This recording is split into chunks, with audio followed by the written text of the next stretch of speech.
This is the Diary of a Lady Band Director podcast, brought to you by the Passion Is Network.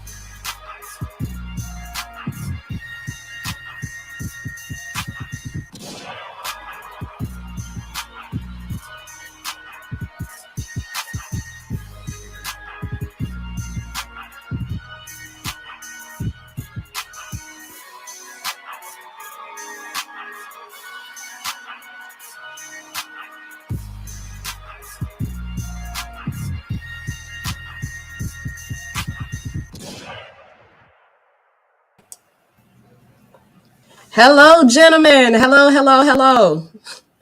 Welcome. How you doing? How y'all doing on this resurrection, Easter, whatever you want to call it, whatever your preference is. One, I want to say thank you for being a guest on my show. I've actually followed y'all longer than you may ever know, because y'all fam in the industry. Y'all in the business of spreading the good joy of Black bands and Black music making. Yes. Yeah, I appreciate that. We appreciate that. Most definitely appreciate it. So this segment is called Off the Cuff. If you are just tuning in, normally this panel is all female.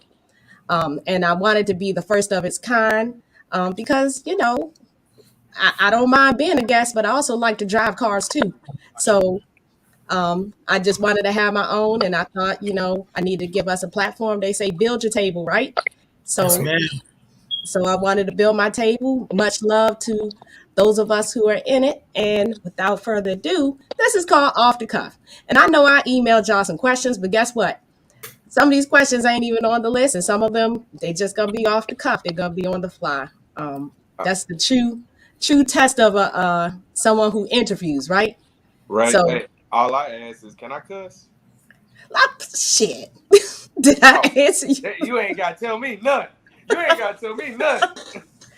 Shoot, can I cuss? Can I not cuss? That's the real question. I'm gonna try to be respectful. Now, Burga, you got a whole band in the making, with your family. So I don't want to be offensive on the We good. Resurrection Sunday. Look. Go with your move. We straight. We ain't got All no right. foot. My kids hear a lot of cuss words. They ain't gonna say nothing. See, that's a whole nother segment about how you teach a kid their place. They ain't even interested in trying to do adult stuff. So they don't want no smoke with me. I hear that. That's real parenting. I wish we had more of that in education. All right, so first, I want y'all to introduce yourselves, and nobody ever gets to interview us. We always interviewing people, right? Right. So, very true.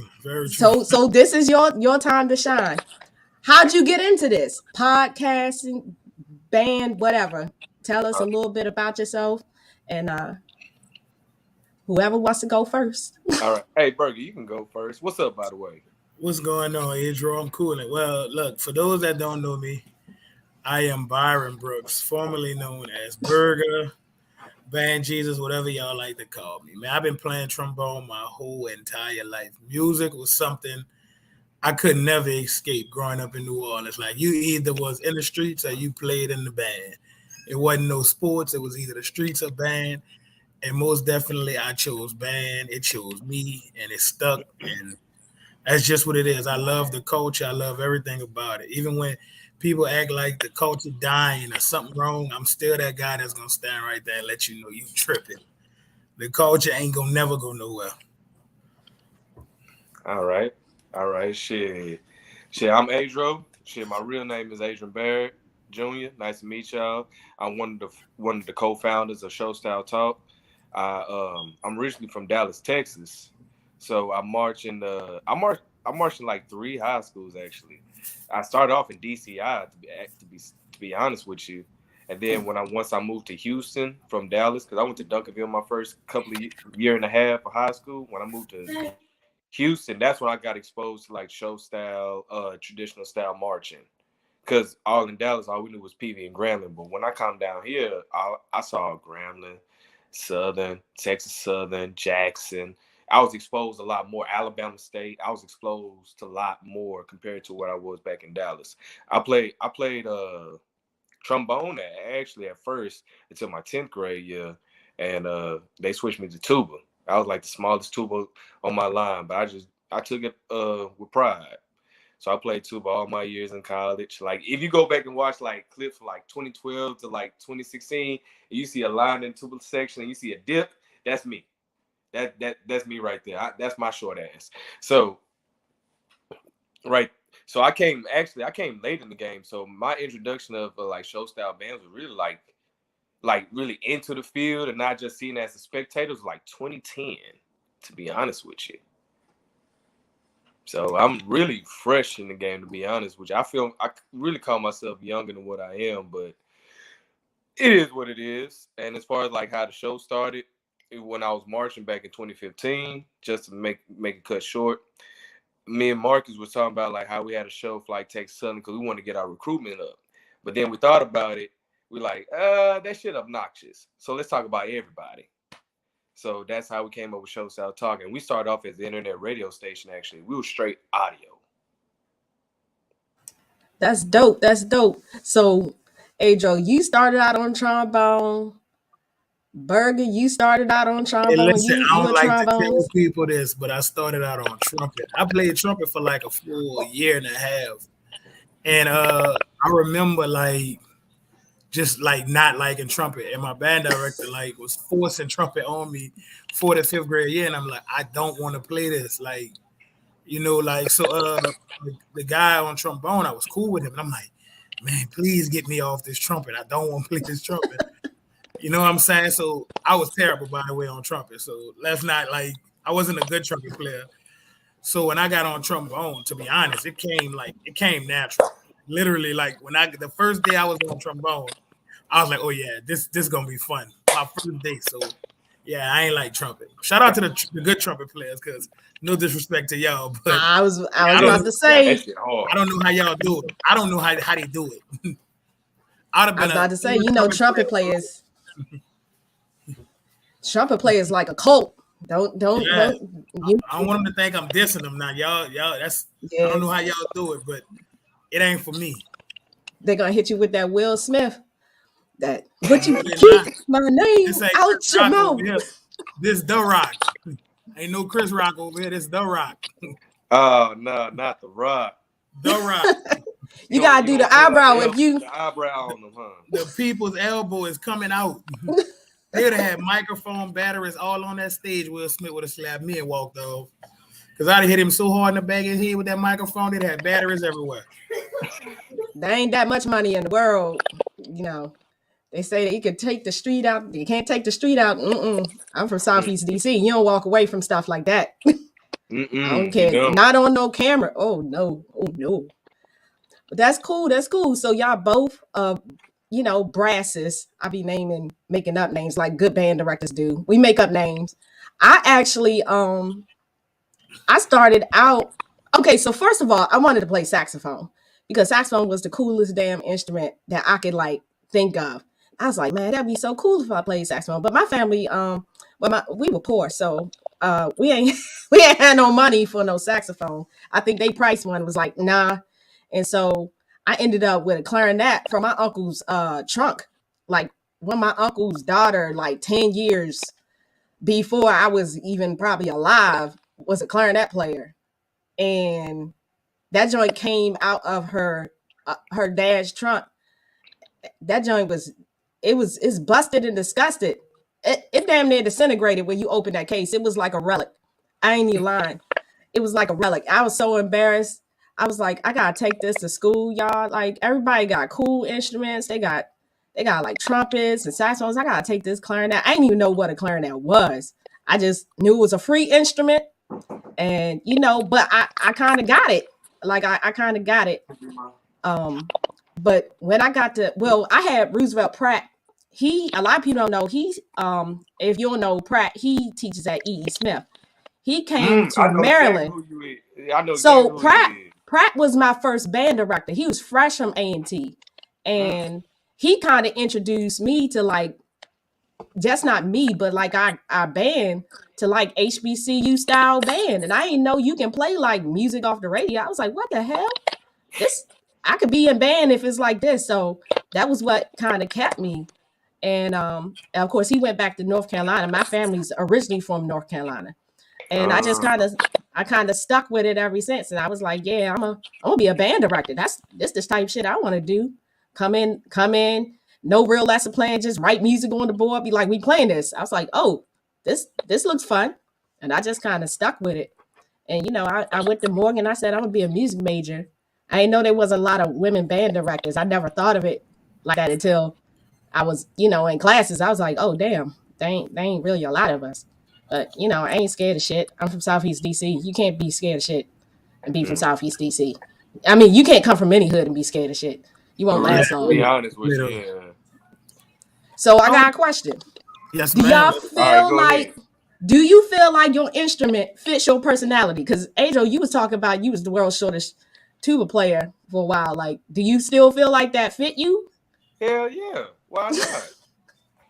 I'm a short dude that do big shit. I'm just gonna be honest with you. Like my regular 9 to 5, I'm in the construction field. Like I'm a boxer. Like yeah, that fits me pretty well. Okay, I feel that. I box too. Pretty laid back though, so you wouldn't notice until I really tell you. To be honest with you. Nah, you look like you could fight, Adrian. It's just certain dudes that got that. Look. I'm gonna be real. It's certain dudes that on out of all the show style talk food. I always say Adrian look like he could throw them bitches. I appreciate that, dog. Real talk. Sometimes. Not saying nobody else can't throw the bitches, but Adrian look like he be ready. It be us short people. I'm real short too. People think I'm like taller than what I am. No, I'm short as shit. I'm like I'm 5'3", 2-ish and a quarter. Oh shit! I'm 5'6". I'm 6'3", so I'm on the tall guy of the bunch. All right, we believe you. Jesus, how you gonna lie on Resurrection Sunday? First of all, how you gonna lie on Jesus Day? I really didn't lie. Burga, for real? I'm dead serious. When people see me in person, they be like, damn, Burga, you tall as hell. All right. I ain't seen you in person. You might not be lying.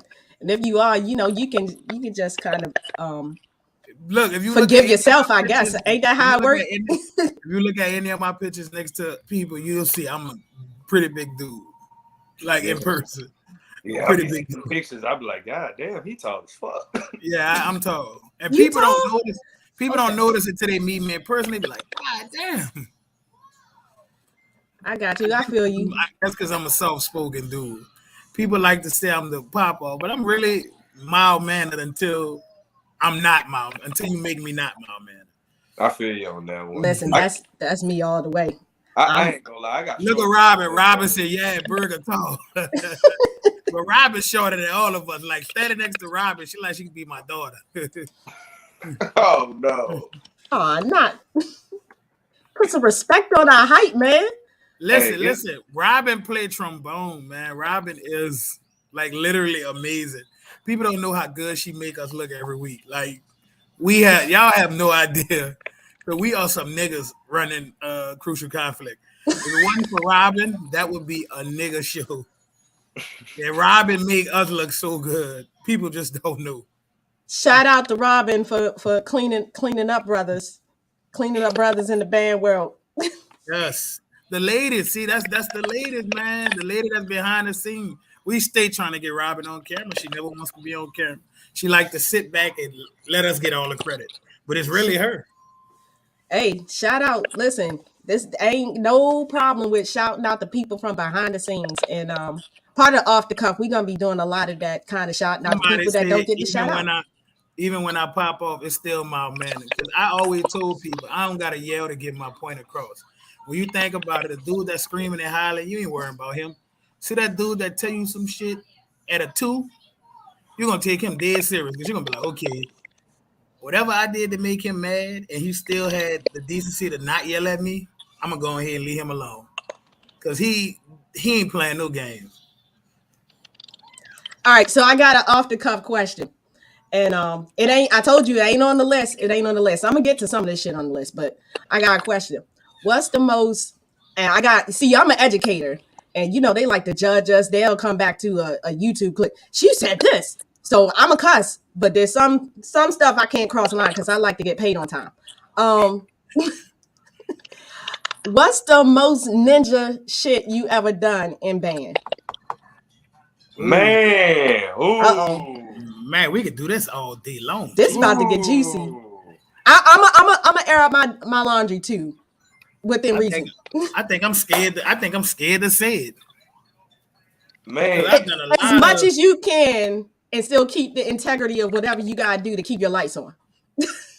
Man, I gotta say, my whole time at Tech Southern was straight nigga shit. I'm just gonna be honest. Just me in general, like I was the dude that'll be caught in uniform smoking and black and shit. I was the dude that get caught in uniform doing shit. Like that was me. Like that was all me. I was the one that get caught like outside by TSU PD. Like my shit got raided a couple of times. Like yeah, that my whole time at Tech Southern was straight nigga shit. To this day, I still don't understand how I graduated. Like I still don't know how I did it, but man, my whole time there, like bro, I remember they had the video or the picture of the kid from Alcorn was taking the drinks at the Mardi Gras parade. Man, I was doing that shit in high school. We marched in the convention center for Bacchus. Man, them folks in that drunk. We high school kids. We telling them they say we saying give us something to drink. I'm a trombone player. I'm on the left. Give me something to drink. I was really talking about water. Man, these people passing us lip bottles of vodka and me. I was tore up at the end of the parade. My band director was sick. Oh man, I remember one time at a game, they said, "Hey, box up real quick," and this wasn't me. I'm just watching some shit. And this one I was crabbing. I was like, I see them niggas box up, and all of a sudden I just see just a motherfucker say head back, and I just see this whole bunch of whatever it was, right? After that shit, that motherfucker started doing Michael Jackson moves, dog. I was like, yo, like, what just happened just now? I ain't gonna say shit. I'm good. Nigga stuff. There's a lot of nigga stuff that go on in band. I don't know. Because I knew I wanted to be a band director, I always had to keep my shit together. Because women in band, listen, y'all would drag us. Y'all would drag us through the mud. So it's cool though. So I don't know, people used to call me band mom. I used to do shit like cook for the whole like band. Like I used to sell dinners from out my dorm, like spaghetti dinners and shit like that. But all of the ingredients came from the calf. So I'm selling niggas shit that they should be eating for free. I mean, I was put my own. I even got my own moniker. It's called Krystal Cooking. People like, we gonna get some Krystal Cooking today. I would be making food in my dorm, but going to the calf with I ain't talking like normal size Tupperware. I'm talking about fucking Tupperware that's like vats, and taking all the onions from the salad bar, taking all the peppers, like stocking up like I'm about to open up my own shop, and with selling dinners. Like I would do it every, couple of weeks. I would sell spaghetti dinners from my dorm off shit that people already paid for. Hustle. I'm from Southeast DC. You learn how to hustle when you ain't got no money. That was love. That's like you had food stamps on the low. Yeah, for free. It was selling it for the high. Hey, you better than me. I was doing some wild shit, man. I was doing some wild shit for some money, dog. Ooh, I can't talk about it. Oh, Lord. Long as we don't see no video, I ain't gonna Google you. I'm gonna leave you alone. I'm gonna keep your name out my mouth. I'm not gonna Google Put you. ourselves out there too much. We're gonna say next question. He just gave us a new meaning to Adro. Man. All Yo, right. I was right about it, bro. That's wild though. Thanks for sharing, even though I hope y'all got a job when y'all done, because people like to hunt. So I got a question. We get a lot of critique, right? In this Right. in this black band world. We really do. And I think we all can be guilty of it to a degree, but do y'all think that we're too critical of our own craft? Who you want to go first, Burga, or me? Yeah, I want to say we're not critical enough. I think we allow dudes off the hook a lot based on relationships and shit like that. And I'm that guy. Like, even if you my partner and I rock with you, I'll be like, man, y'all niggas sad. And like, even in my own city, I deal with it a lot because what a lot of dudes think is good, I'm the dude that'll be like, I don't know what y'all niggas listening to. That shit suck. So I kind of like get a bad rap as far as in the city. They'll say like, oh, he don't care about the city, blah, blah, blah. I'm like, no, because guess what? Y'all so used to people holding y'all hand based off friendships that niggas don't really tell niggas the real. Like, and you'll never get good if somebody's steadily telling you what you're doing good and it's not good. Like, I don't like that. If I can give you a compliment and say, bro, I liked what y'all did on such and such, and you took that with ease.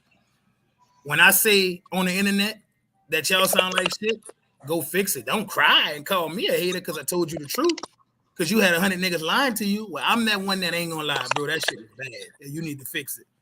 Because how you in practice, and I tell people this and they get mad. I say, them mistakes that you heard out in the field, them same mistakes was happening in practice all week. Mm-hmm. As a director, you heard them fuck ups all week and you allowed them to happen. Because if your band really respected you like you say, they wouldn't even play with you like that in public. They got band directors who kids are scared to fuck up in public. Because they know when they get back to that band room, it's consequences. Yeah, I feel you. Go ahead, Adro. Hey, I kind of have to piggyback on him a little bit because I kind of feel him on the relationship stuff. Because what we're trying to do is something unheard of, like actually building up a brand for everybody, connect everybody in the band world. And with that, we have to give our critiques of like what we like and what we dislike. And we all have our personal preferences, what we like, like I'm a low brass player. So I listen to low brass a lot compared to high brass, to put that in for an example. But stuff like that, we have to give our critiques every once in a while, you know what I mean? And some band directors really, really, you'll be surprised how many band directors really feel some type of way when you tell them like, hey, that sucked, or hey, you could have did better, blah, blah. Because I always say like, there's no more that's more egotistical than a musician. You can go back to the 1920s or whatever, and that just is what it is. It's just part of the craft. But I agree with Burga. I feel like we don't give critique enough, because at the same time, we're trying to make sure that we're trying to balance that. Make sure we having a critique and we don't come off hating. At the same time, trying to keep that relationship with that band director as well, because man, some band directors really, really take it the wrong way. Like I had a couple of band directors come at me a couple of times because they said like, "Hey, this sucked," or "This year sucked," or "You could have did this better," blah blah blah. Like it really happened, and you be like, "Damn, okay." Speaking of that, boy, like when you say that, like I literally have dudes that literally get mad at me, and I think that I may not come off the best when I'm saying how I feel about band, but I'm gonna be real with you. Whether we friends or not, I feel like dudes will say like, "Oh well, we had COVID," and I'll tell them, "COVID ain't an excuse for a wrong note, because if that note was wrong out there, it was wrong in the band room all week. You heard it all week, Right? So it ain't a big enough excuse for me to hear a bunch of wrong notes and then you tell me, oh yeah, we had blase going on. Well, take it out the book. I've marched with 5 songs that sound good versus 15 that the band badly know. Right. You're gonna get it. What you gonna say? I got 5 songs, but play me something that sound better than my 5, and I'll go with them 5 against your 20. But see, people don't like admitting when they can't have a book of like Southern. Like, motherfucker, you can't have a book like Southern if you don't have consistency like that. You can't be like ethic like Southern Yeah. and all these big colleges. You can Or the have players. 100 songs, but if you don't have the work ethic and the players, then you're just fooling yourself. Well, we got a lot of folk that lie to themselves, every day, including Sunday. So I think it's really important that you really learn your band and learn your players and see what you can do. You could be the best arranger at your craft. You could have been the best arranger coming out your school. You could have been the dog in your section. You could be all of that, But when you transition to that teaching role, because I've been a teacher myself, and it's a whole different environment. It's a whole different world. Imagine got to balance like a homeroom with 30, 18-year-olds with seniors. Now imagine that with 150 from 14 to 18. You got to balance all them personalities. Like that's a lot, man. Like it's really a lot. Like, whew, like yeah. From it's the educator, different when you on that educator side. I will say, like, because I have friends who are band directors, and I have been in band rooms before. And I will say this: when you dealing with high school kids, a kid, any kid for that matter, if you don't sell yourself to that kid, they'll never give a fuck what you're talking about musically because they're not sold on you, the person. Right, so they smell blood in the water. Right, so sometimes you gotta basically come down to their level just to get them to get up to your level. And a lot of times, no disrespect, some of the older band directors, they out of touch with these young kids because they won't come down to get them back up. They just want it my way or no way. And I noticed that like a lot of these directors, when their bands are good, is because the kids are buying what they're selling. Even on the college level, if you pay attention to good college bands, the kids are flocking to the band director. And whatever that band director sold to that group of kids, they brought in. Mm-hmm. You telling straight truth too, because for real, especially when we talk about urban inner city kids, I've only taught in an urban area. I don't know what it's like where you go and you got a band booster and you got band staff and you got a budget every year. Like I ain't never had that type of program. The only thing you got from the start is your relationship with the kids and city kids. And I was one of them. I know we don't believe everybody. We can see straight through your bullshit. And if we feel like you serving up bullshit or you faking, you really don't really give a fuck about us, and we can tell that, we're not going to do shit for you. I don't care how good of an educator you are. We're not going to do anything for you. But that's kids in general, especially as they get older, especially when you start talking high school. I've been teaching high school for 10 years.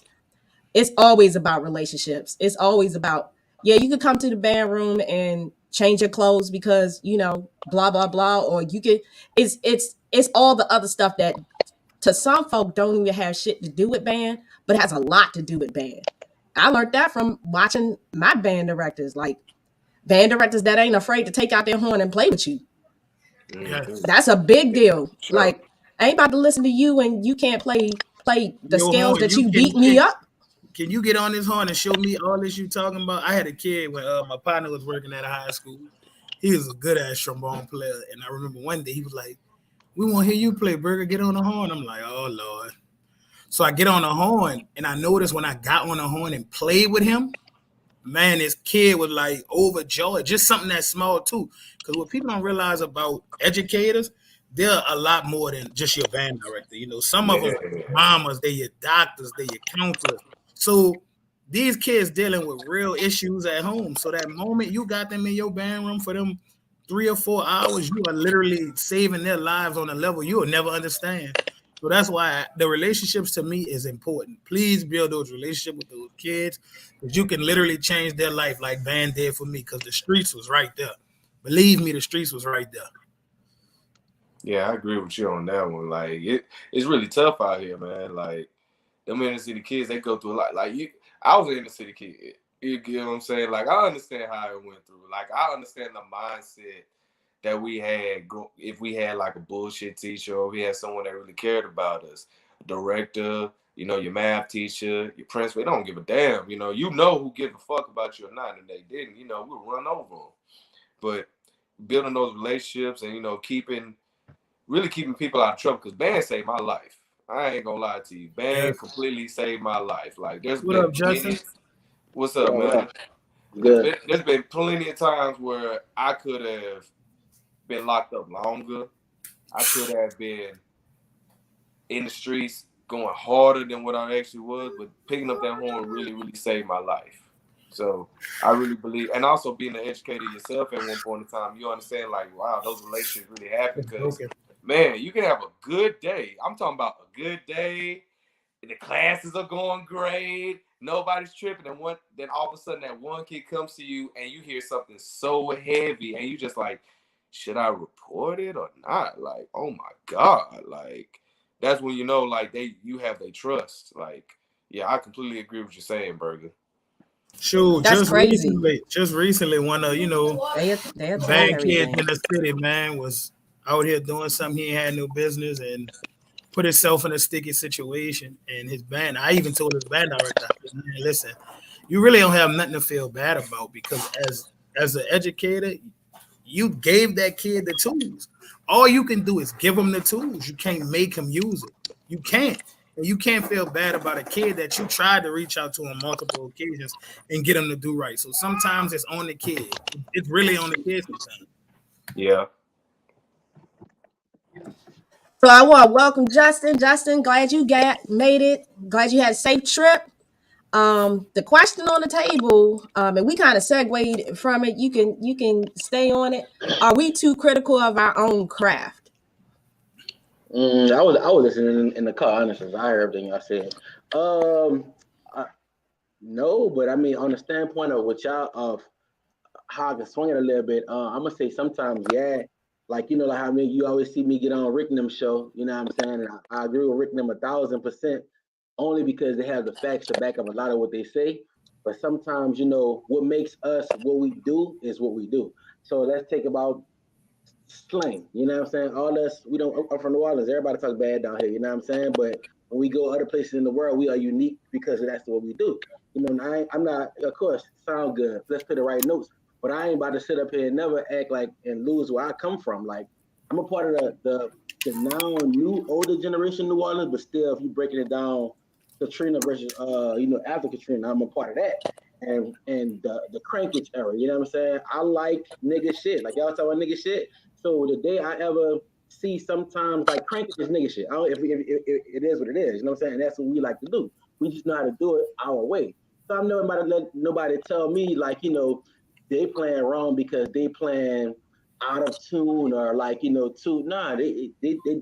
This is what we do. You know what I'm saying? Well, so, wouldn't that be the definite? Let me finish, Burga. No finish. But I'm just saying, like, sometimes we try to conform what we do sometimes to fit other people's narrative. You know what I'm saying? Like, Rick said something that was so vital one time. He said, you won't find the best baritone players in the world, go to HBCU band, right? Like the phrases and some stuff that baritone players play in HBCUs, it's crazy. But sometimes, like, let us do us. Like, this is our swag and this is what we do at HBCUs. We don't have to do what everybody else do. So that's what I'm gonna be like critical in that standpoint. We can hold ourselves to a standard doing what we do. Like, you know what I'm saying? That's why I can't wait till the day comes where we have our own everything. Like, you know what I'm saying? Like our own like adjudicated, the same thing we talk about on the other show, you know what I'm saying? Showcases, our own everything. So pushing it to that standpoint, yeah, I think sometimes we too critical. Like what we do, it makes us up, Yeah. You go, Burga. But they're literally doing what we doing. So I think I agree with you in the fact of we are unique in what we do. But when you pay attention, they're doing what we do. And they can do it like we do it. They may not be as niggerish and ignorant as we do it, but they actually doing it. I had a conversation the other day. Somebody was like, they don't really look at concert band as a big thing. And I said, I think we should actually raise the bar more for our kids learning symphonic and concert band. Well, in New Orleans, our kids do jazz band. A lot of states don't do jazz band, but our kids here do jazz. So, but I would love for us to venture more into the concert area because it's something different and it's a learning experience for our kids. But I get told all the time when I say that, oh, that's the white man shit. We don't want to venture into that. But I said they're in our field every day. Music is music. Yeah. They're in our field every day doing what we do. LSU play Neck and all these other songs. And when you at a LSU football game, if they play Neck, you would think LSU invented Neck. Right. A musician is a musician at the end of the day. It don't matter what Facts. you look like, because you can go back thousands of history and everybody had their own sound, their own style, their own instruments, whatever, right? It's all rooted within us. But shit, looking at us, we do things a little different over here. But like you said, like it's not, so I'm gonna talk a little bit band. because I think y'all everybody educate. No, have everybody been in the classroom on the podcast right now? Yes. So like, I think we're critical, but you gotta also think about what you're critiquing at the time. Like, I think people don't compare apples to apples and oranges to oranges. Like, if I'm listening to a marching band competition, I'm not critiquing it like it's something that I adjudicate. Like, I literally adjudicate state festivals and stuff. I adjudicate solo ensemble. I've conducted for the honor band, and the kids don't look like me. And when I adjudicate for them, I'm listening for what the standards are for what it is that they do. But first, you got to know what that standard is. And I think a lot of times when we start to throw around, oh, that's white, it's because we really don't know what the fuck the standard is in the first place. Mm-hmm. I think we just start throwing out, trying to sound educated. But we ain't really as educated as we really think we are. We just open up our mouth and let words fly out that don't really mean shit to what it is that we're actually critiquing. And I know some people have come for me. I was like, listen, I'm telling you experience is the best teacher. I'm not going to criticize HBCU band if I've never been in it. I'm not going to criticize community bands if I never ran one. I ain't going to criticize symphonic band if I ain't never sat from in that seat and had to engulf the information from that standpoint. And I think sometimes people be capping all over the place. We be capping from the marching band world. We be trying to cap like we understand the symphonic band world, the jazz band world. And really, a lot of people just ain't done enough homework to be able to speak intelligently. And I think from educators like myself, that's when I start to hold check you. I'm like, so do tell me why you think that. And then people get defensive because they find out they don't really know as much as they think they know. And we can have that conversation about teachers and band directors and public school. Like, somebody made a suggestion to me before I just moved to a new district. They wanted my band to participate in a band competition. And I was like, we can't. And before they even heard why the fuck I was about to say I can't, they were already in that. See, that's why y'all bands up there don't get nowhere. I was like, you don't know the regulations up here. Nigga, I ain't about to lose $90,000 for being off the cuff like that. Like, would you? Oh, well, you can't just tell the kids to get on the bus and meet you somewhere. I was like, and as soon as a video hit somebody's YouTube's or Beyonce's internet, what I'm gonna say to my principal if they said you didn't have a permission slip for this? Unauthorized trip, you out of here. Unauthorized trip. And people like, nah, people don't get fired for that. I was like, I've seen more well-known band directors get fired for less. And so I think the pushback comes from when people don't really know what goes into it. Like, I invited you gentlemen because you know about podcasts. You know the ins and outs of it. You know how it goes. You know what makes people tick. You know what people like to talk about. I wouldn't invite people to talk about a podcast that wash cars all day. The fuck that look like? It's stupid. So I think the critical part, we don't always understand what's being critiqued and why that person is valid in what they're saying. We just get, especially, no offense, fellas, but it ain't enough women out there for us to kind of get that label yet. Maybe when it's more of us, we'll get that label. Believe it or not, I wanted to say this earlier in the show. You and Ty Brown, man, she teach in Memphis, I believe. Y'all are like my favorite two female band directors. And I had a pleasure of hearing Ty's band in person at Deontay Battle of the Bands. And man, they playing. And when I heard them in person, they'll take out a lot of bands, but because most of the lady band directors are more about the classroom and they don't give a shit about the internet part of it, the fame part of it, her exposure is not as big as certain bands. But I heard them in person and they are dope. Like, they really good. So you could tell she in the classroom teaching her ass off. Krystal, to your point, I'm a numbers guy, and I'm never not gonna stop being a numbers guy. You know what I'm saying? Like, they can tell us, like, I know one thing about me. I know how to get numbers, and I know how to create attention. You know what I'm saying? I know how to draw things to something. I know how to make things look good, and just my specialty. So with that being said, like, back to the old point, I'm gonna argue all the time. What we do is lit. You know what I'm saying? And somebody might call it wrong. But I'm always stand on, I have 1.1 million viewers watching what I'm doing. How many are watching what you're doing if you're so right? This is getting kids off the street in school, you know what I'm saying, interested in playing horns. You know what I'm saying? Like, where we come from, I had somebody ask me a couple of weeks ago, they seen this marching band movie my partner Major shot, a summer band. That was dope. Like, yeah, exactly. And it was like, it was lit. I'm gonna see a link, Krystal. They were like, y'all, you would think y'all about to fight. You would think y'all about like beat each other up. We cursing, we pointing fingers at each other, but this is the way it looked. I'm like, okay, yeah, this is just passion in what we do. Just because y'all don't have that much passion behind y'all playing the right phrase or the right, 16th note, that we just do something different. And to your point about women band directors, like a woman band director put the horn in my hand, Ms. Muhammad. She a woman band director. I say she's highly underrated in the city of New Orleans.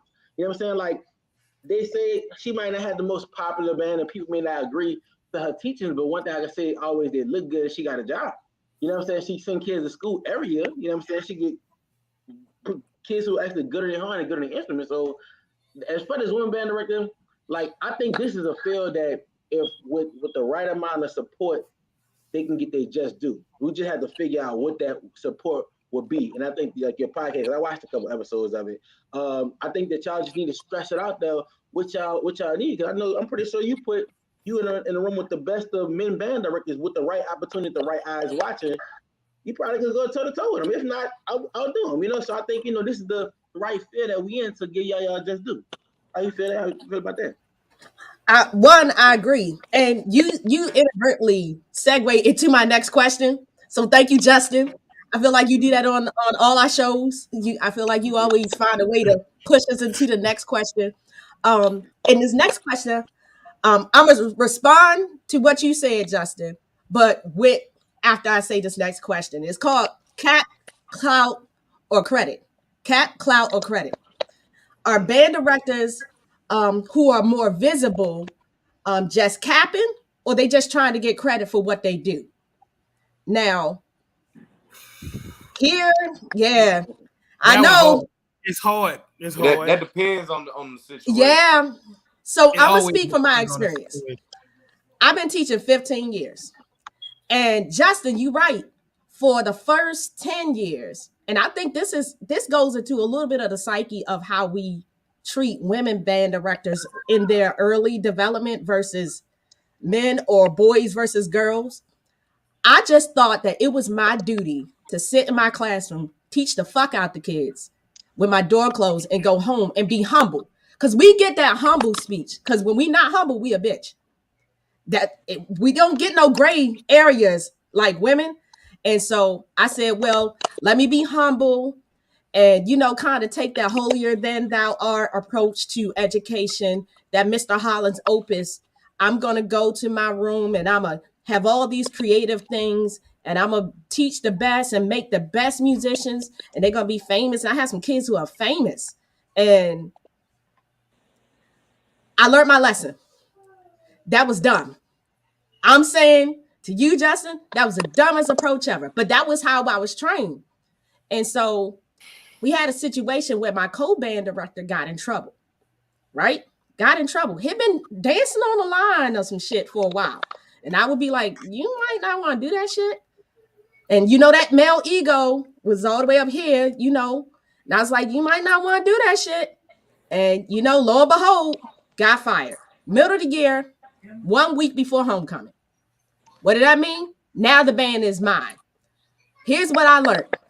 I learned that Motherfuckers thought everything that those kids can do came from him. And I felt myself in a power struggle that I never thought I was going to ever have with my own program. And if you don't know, I had the girls, I was teaching at an all girls school. And then, we combined to make like this monster band because it just made sense. We was on the same campus. It's kind of like Coretta Scott King down at in Georgia. Kind of that same type of situation where it's two schools that share.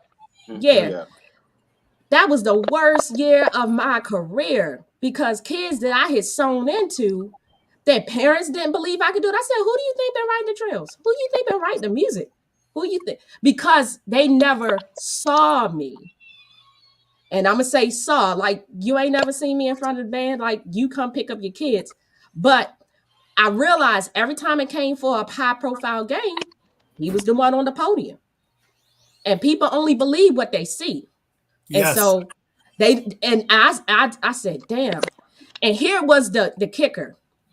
When the conversation came about him not being employed anymore, no one cared why he wasn't employed. All they cared about is why is she still employed? And I said, damn, you mean I should be fired and I've been running this shit? And I was like, okay, so I'm going to be my biggest own cheerleader. So that changed my whole, and so only about 5 years ago, people actually knew I existed because I started going live from my classroom, started putting content up. And I said, so people know it. And then people was like, who's this new young director on the scene? I was like, I'll take the young part. I'll receive that. But not necessarily new. And I think that's that question. I was afraid of people saying I was capping, and people still say it. I don't give a fuck. Who gonna promote me other than me? Right. So, but I do see some band directors out in these internets. I'll let y'all take that. Yeah, just go ahead and take that run with that. I see a lot of them. Cap. Cause it's like I will say this. Everybody I'm looking for a cap to put on. Everybody likes to have the ego stroked. I don't care who you are in this profession. That stroking of the ego is what motivates a lot of them. And guess what? Some of them head have gotten too big because the program and the way you beat your chest, your program is not matching it. And that's college directors. But like I said, they want that fame. A lot of them, once they get that taste of fame, it's like crack. That somebody know who you are and they telling you about yourself. But we in 2022, I tell people all the time, every year, what you did the year before don't matter to me no more. Because it's a new band, a new year. I want to see what you're gonna do with this band. Because I know what last year band did, but I'm ready for the band this year. Exactly. So and to that point, Krystal, like women, y'all have a unique everything. Like, just everything about you is unique. So like Krystal, like how you say you be your own cheerleader. Imagine one day if you got up on the internet and said, I'm one of the hottest band directors out, high school band directors out, right? And you said it bold on Facebook, right? And all it took was for Burga to reshare it and be like, anybody want to test our knowledge? All it takes for me, I'm gonna do it big. I'm making a video and go put it on YouTube and share it. And then now we have something to stand on. All we waiting on is for somebody to test your abilities, right? I'm talking about something like put you in front of anybody band, right? And you teach a song versus them teach a song. Let's see who teach it better. So in this sport of band, because band is a sport, we never had a female literally to beat her chest and come out and say she better, But I tell you one thing, let you be right. You know how your crowd go from just the one new to devil's advocate though. And my homie, my good SAI sister always says it. Y'all don't be inviting us to that podium. Y'all rather see anybody. And I'm saying y'all generally. I'm not talking about you gentlemen on the screen. I have been invited to work people woodwinds, but don't know I march mellophone and trumpet. Or they do know, but anything but. And I've seen friends of mine, have a song or whatever, gonna work on something, and I see that little I call it that little puffed up fake man in the background. Start to puff up like, oh, all right, we're gonna go outside. Like it get redirected. I'm like, you know what was about to happen. Your kids were sounding better, and it wasn't because of you. You right. And you started to get a little sad. I hear you like with the beat your chest, but then sometimes all that theatrics, yo.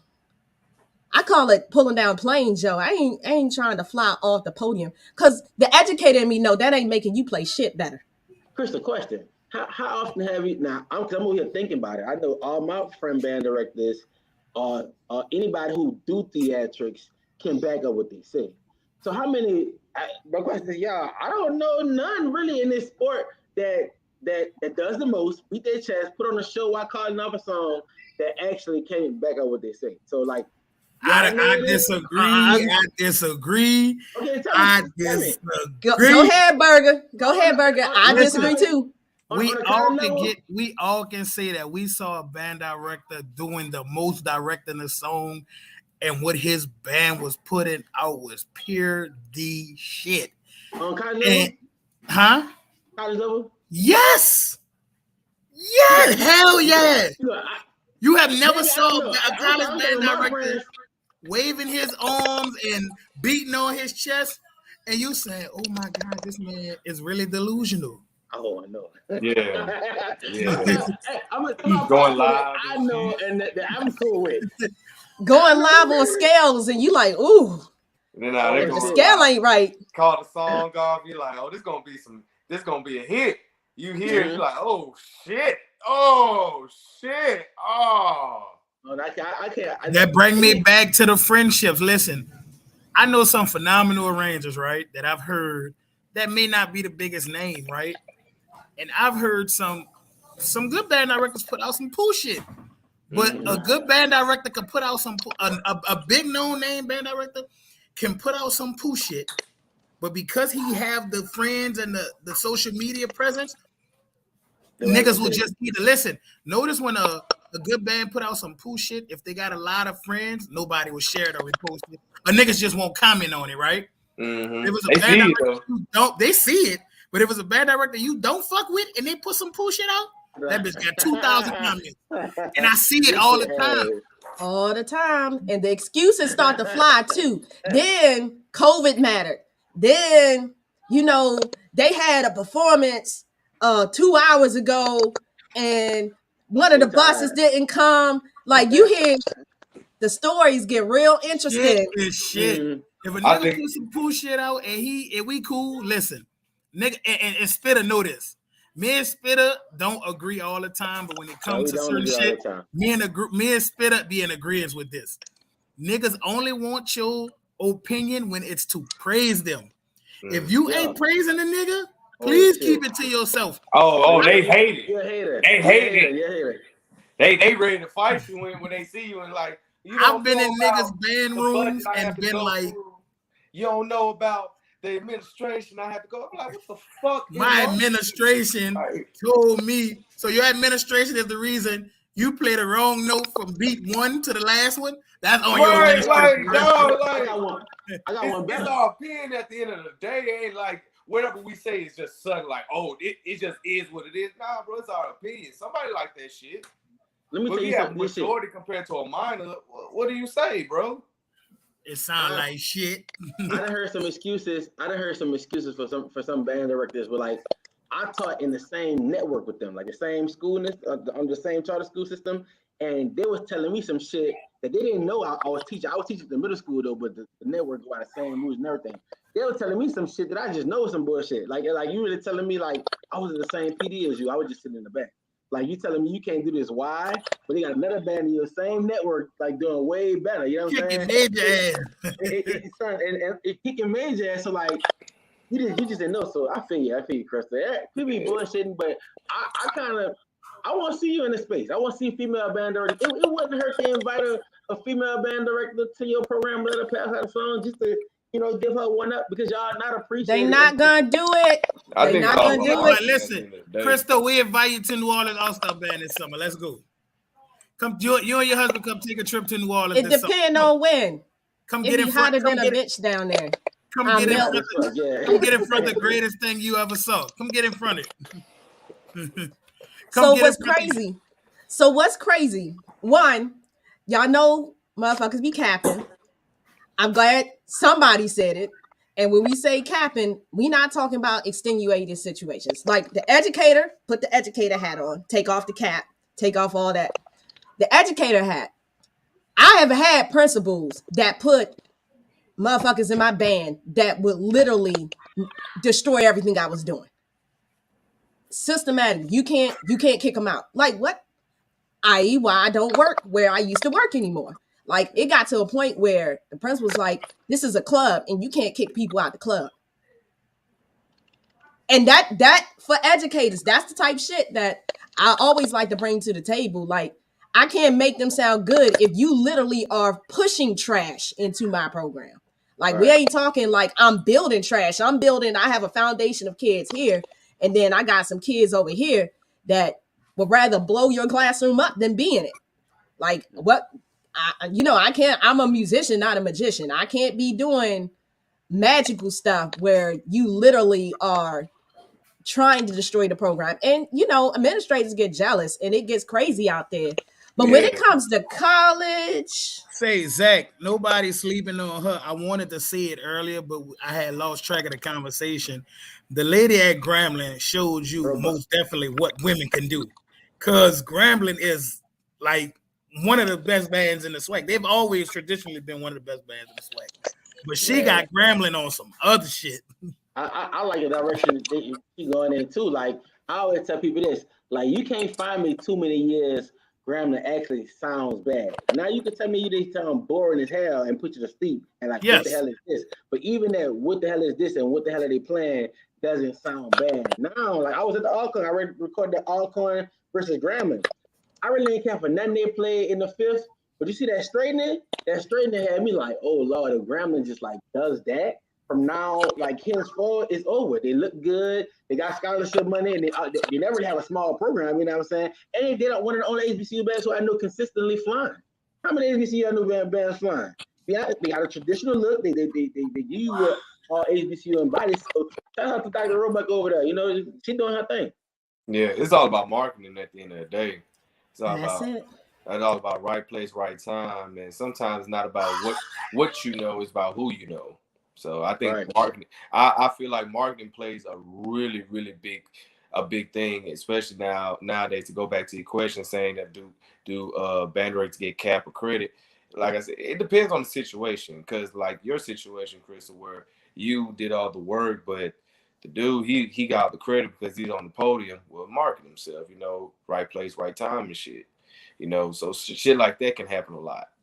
So I think it's all about how you put yourself out there, as a director and what you can for your craft. And it's kind of hard, especially when somebody's head, because head is going to take credit regardless, not unless that assistant or whatever just stands out, like your Mario Warrens or your Brian Simmons or, stuff like that. Like those are the people that's going to step out compared to your head directors. But most of the time the head is going to get all the credit.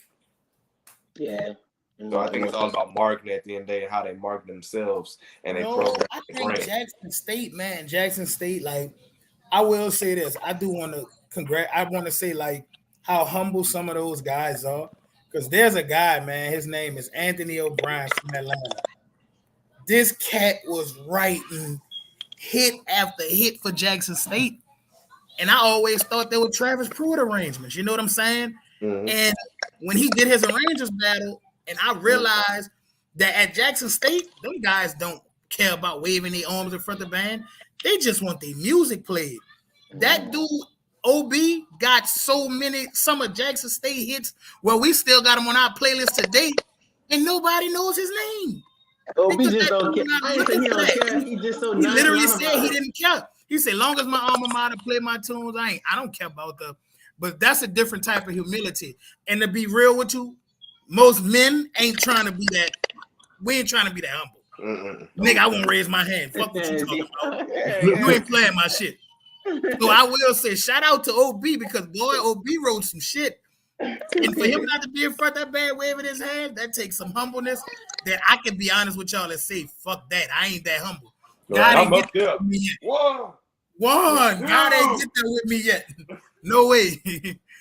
I'll be in front of the bag, ripping all my fucking shirt off. God ain't get there with me yet. So no. This man said he Hulk Hogan the band world. Yes. Brian busting open cereals. I'm knocking off my shirt and throwing my hat. They be like, Burga, the lost his fucking mind up here. Krystal, I have a question, Krystal. I have a question. How hard is it? Or maybe crazy question.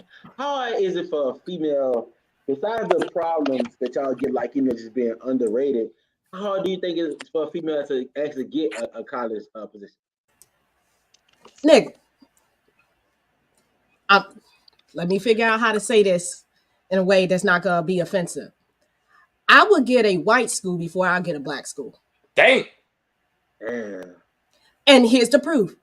I work at University of Maryland right now. Okay. I didn't have to have experience. I didn't have to have who I knew. All they looked at was my credentials. What's those credentials?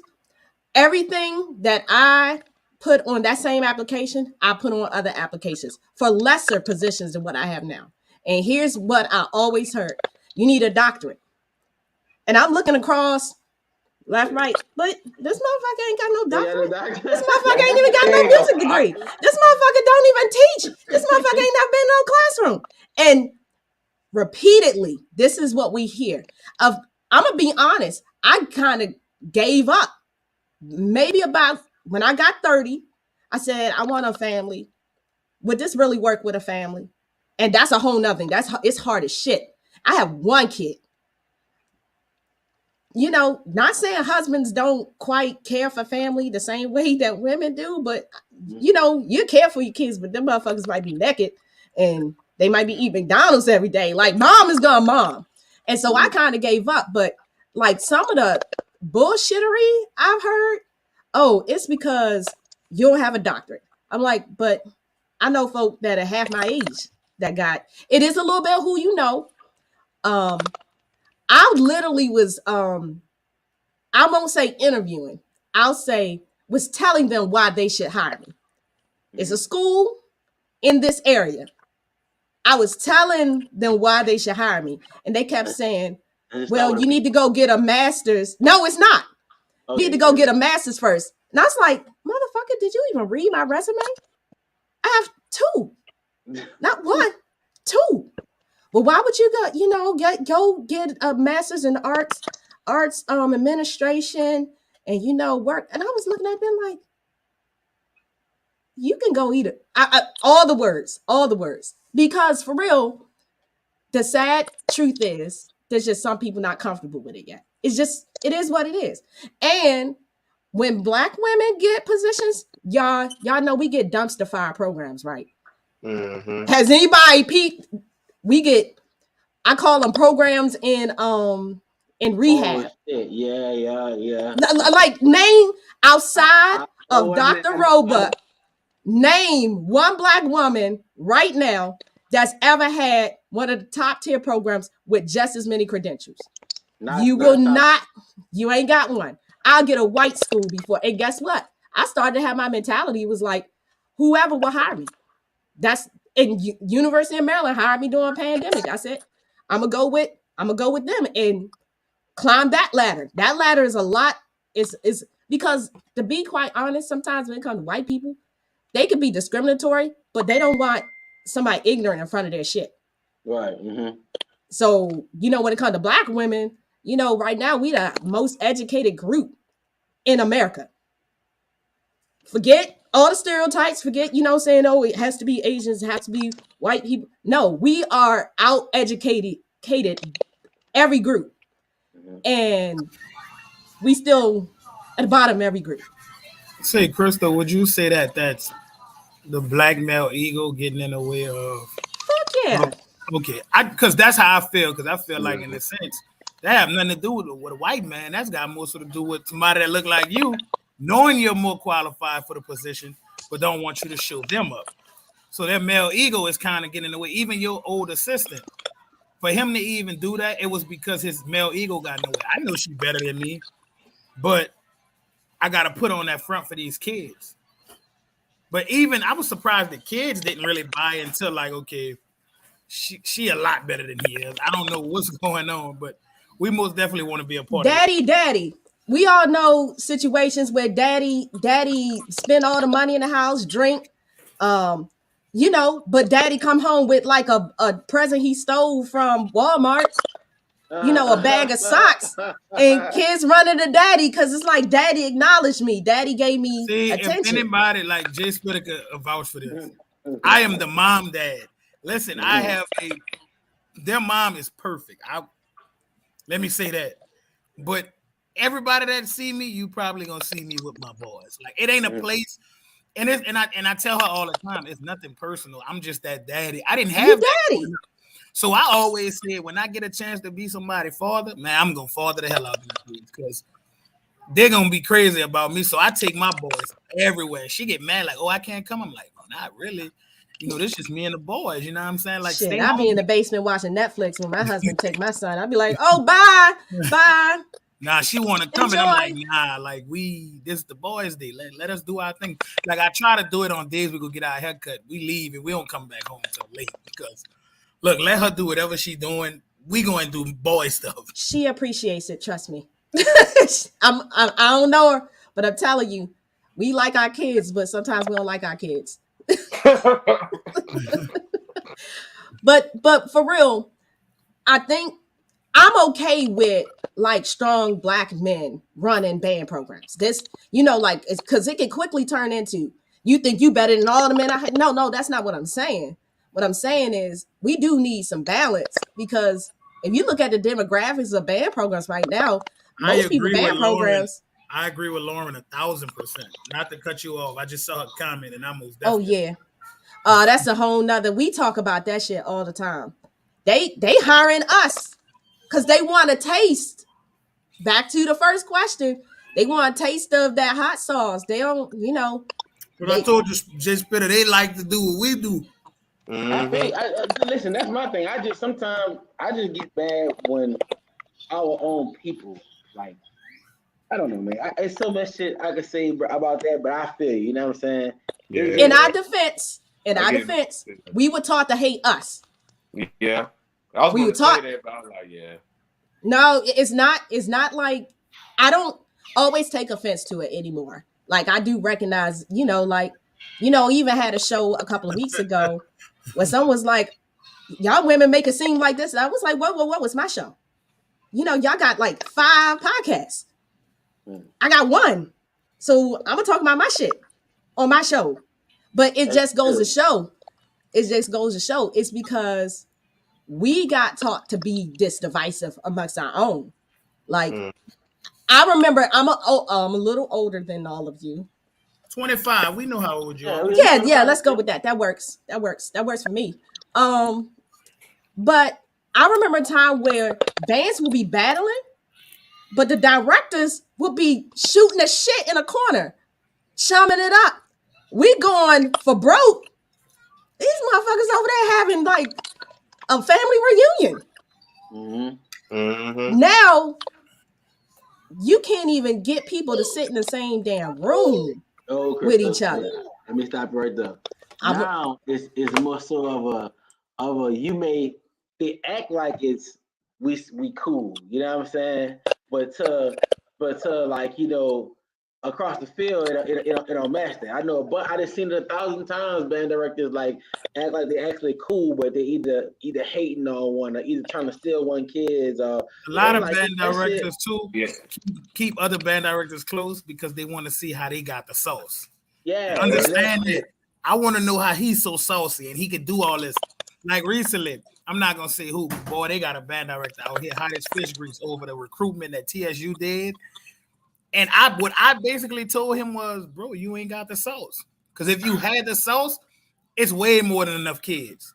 That you don't even have to, no band director shouldn't have to steal no kids. It's kids.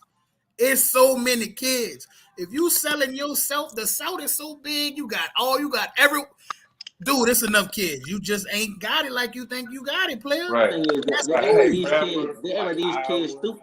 They act like these kids dumb. Like they act like these, like you sit up here telling the kid, you can get you can get him a full scholarship. Ain't no such thing. The school costs $30,000 a year to go to a semester to go to. How in the hell I'm gonna get? You know what I'm saying? So like, kids not stupid. Like they actually know more than you actually. Not only that, they're band directors. This ain't them old band directors back in the day. You know what I'm saying? These new band directors telling their kids like, I literally just graduated this school 4 years ago before I became your band director. You know what I'm saying? Tuition ain't going nowhere. So if you ain't got it, you ain't got it. And I like watching band directors have success with what they got. You know what I'm saying? Sometimes I know what a band director, your school don't give, they don't even order you buses to win the game. You know what I'm saying? But you making it happen. You know what I'm saying? So that's y'all talk your facts when you come to that. It's a lot of. There's some small programs that are making it work. Like, oh man, I gotta give it Dr. Wade is making it work at Benedict. Oh, making yeah. it work. Talk to him, man. When I went to Atlanta for that battle bands had going on, man. Kentucky State with Al Level, they going crazy. I don't think Benedict have a small band. No, I don't know. They don't. What do people categorize as small? No. They're not small. Benedict just get that stereotype because they're not like the more popular band. They far from small. I don't care what they far from small. They're a nice size band in person. Like when you see me, like I had somebody tell me Miles had a small band. Somebody told me Miles had a small band. I was like, what the? They got 30 tubas. Yeah, right. I'm like, bro. I think the swag bands have literally spoiled people. Yeah, I feel like that is too. I feel like hard. If you ain't got 200 people, you consider small. Yeah, you know how many band directors would die for 125, 130 kids? Right. People don't know there's really 64 HBCU bands out there. It's 64 out of 103 HBCUs. About 10 of them in North Carolina by the down south. You know what I'm saying? Shit. You get what I'm saying? Like Elizabeth City, North Carolina Central, all those bands. Like, God damn, you got all these bands in one damn state. And everybody still got a decent sized program. So that's what gets me to they got kids out here. You just ain't got no sauce, my G. And if you ain't got the sauce, that's on you. Yeah, dog. Like it's on you at the end of it. It's all like we go back. It's all about marketing yourself. And see that marketing part. So that's my next question. I feel like, first of all, thank you for the dialogue. It's good dialogue. Y'all don't always agree. I don't like people that always agree with me and like, stroke egos. I don't have quite the same parts as y'all. I ain't claiming that. So I like the fact that y'all talking about all the things that I always like to talk about, but I don't know why people don't think women bang heads want to talk about this type shit. Like, Chris, can I say something before you get to the next question? Sure. I'm gonna lose it. What I don't want to happen is I don't want like one of these female band directors. I'm gonna do that. Female band directors because to get in one of these positions and fuck it up for the rest of y'all. Like to be the I told you so of this whole thing because that would be devastating. You ever think of that? Let me tell you why that'll never fucking happen. Okay. Hold on. What he said, I missed it. Say it again. Say it again. I don't want one of these female band directors to get in a position and fuck it up. To be like the I told you so. Like imagine if a female band director get the position that Jackie said. Let me say that. One of the big dog programs, she have the ball in the court. The band just go like her ass. That's why they just get sad. Like that'll mess I don't believe that'll happen. I think it'll be. That's why I want to hit. I don't believe it'll happen. I don't think so either. Y'all say why? One thing about black women, when they in a room, they demand that respect. It's something about a black woman in a room that you have to respect her presence. Black women just have that swagger. When they walk in the room, you like, okay, I don't know who this is, but sister, yeah, I need to get in her business, and that's what black women have, bro. Like, so I wouldn't mind like a black woman as the head. Look at Grambling band director. That lady really like, and she ain't. I mean, like I don't know if she got a husband or nothing, but he did all right for it. So I say that much. She's a nice looking woman.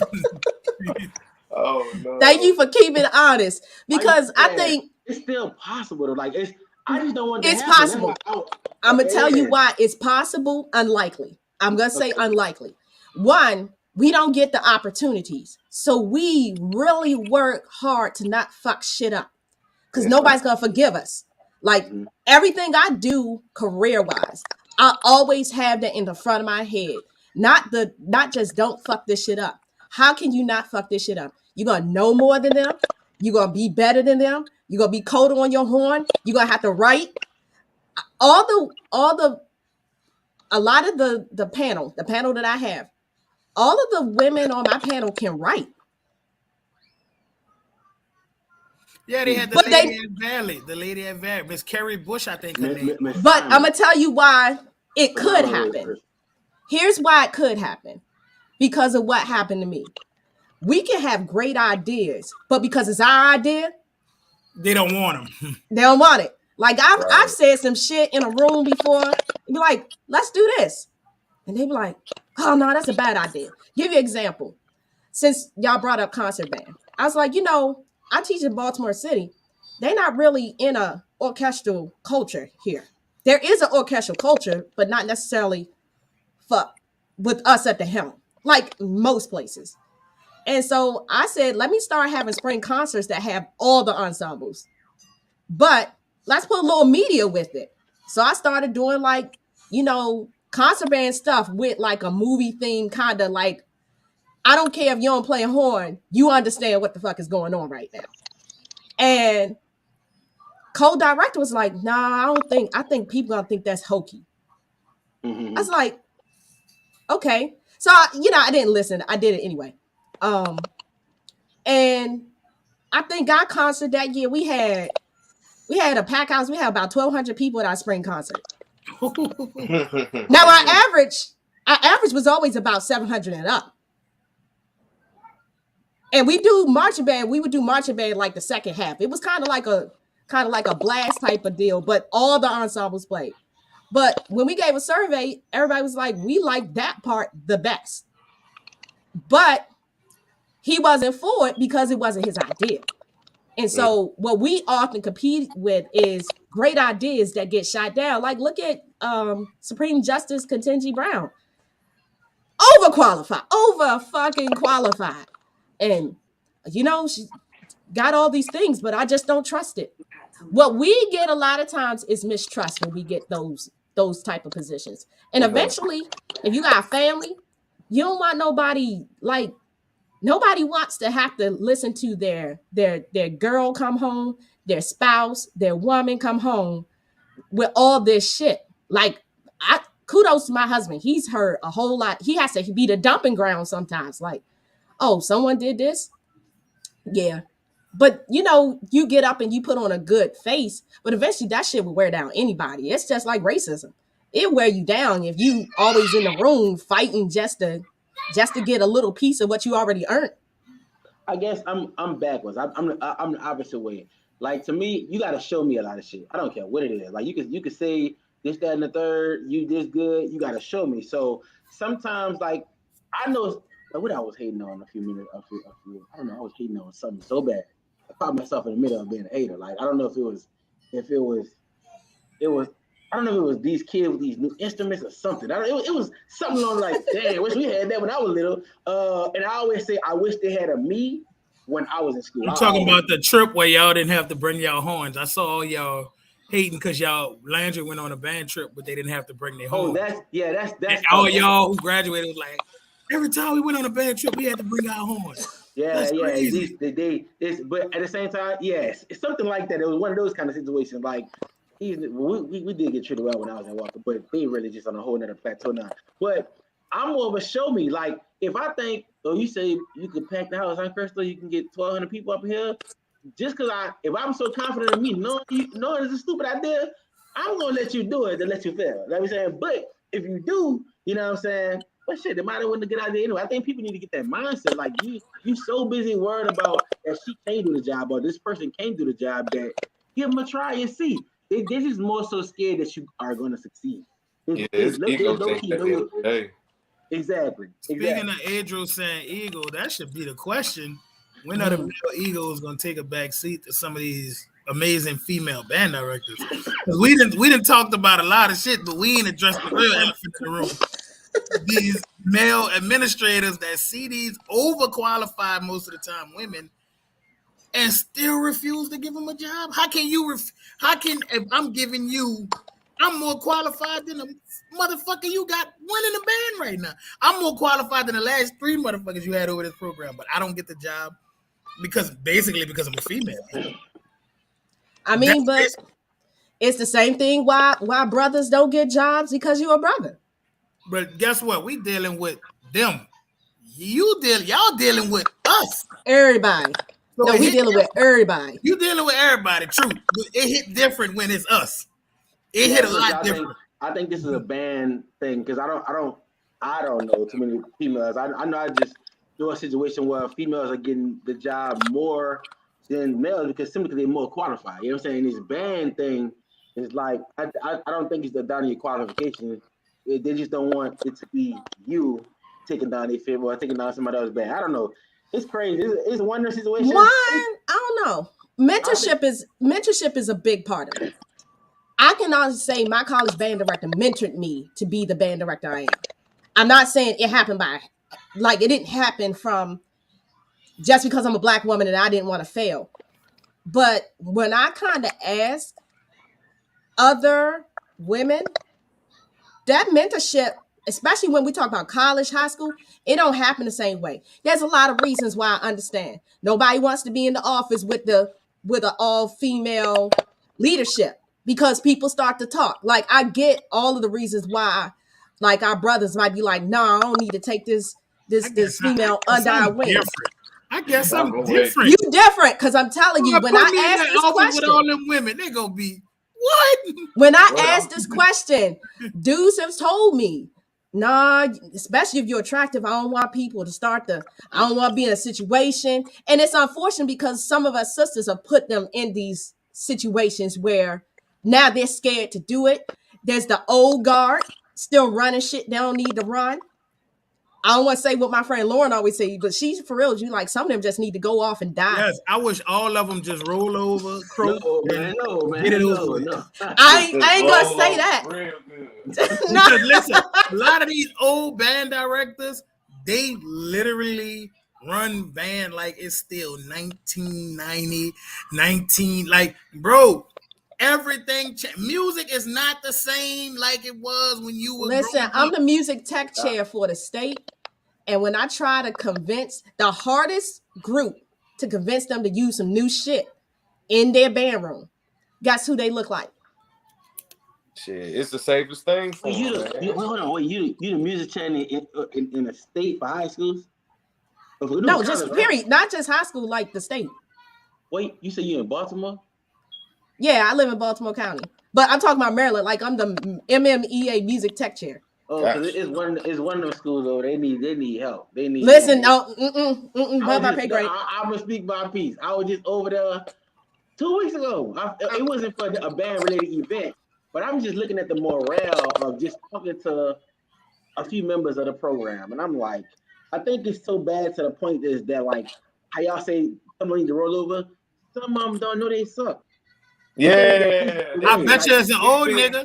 I bet you as an old nigga. To them they whole life. Tell them like, yeah, this is good. But for real, I bet you it's an old nigga. It's an old nigga. He I know it's an old nigga. Cause one thing about old niggas, their shit can suck. They can lose 30 kids a year. They will bring their ignorant old ass out there with 40 kids out of college. Like brute. And swear to God that they banned just the shit. Boy, if you don't get your old ass out of here, retire. Bro, like your prime is up, bro. Let it go, dog. Like you don't got it no more. But y'all, I'm putting this on my brothers because they ain't listening to us because we eye candy. Like I can't even shake some of their hands. Real talk, I'd be like, nigga, I'm about to go Southeast DC on you if you don't stop caressing my palm. Oh, that like, nasty. Listen, you better put that Rogaine, that whatever that freaky. I'm trying to get a job. You on some nut shit. Get your goof ass from over here. The fuck all out of here. You get jumped over. But the old guard, there's some people from the old guard that are still relevant because they still grow with the times.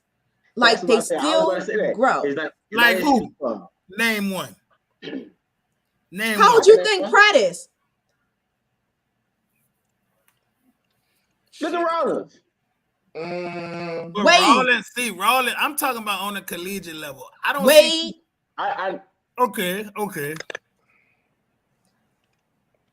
And look, people could talk about Cookman, but he gave me two of them. That was two of them. But Cookman have a big band every year. I don't know what's going on over there. Who? They boring as hell. Bethune Cookman. They always have a big band. Like, so, I don't know what. It's not just they got a big band. That's If you look at their student population, that shit is. But when we talk about what we consider a successful program, being able to maintain numbers, they one of them. But they are. And listen. I love Bethune Cookman. And Jay Spitter know this. I am a big FAMU fan. I believe that nobody, the old FAMU, I don't give a fuck what band it is.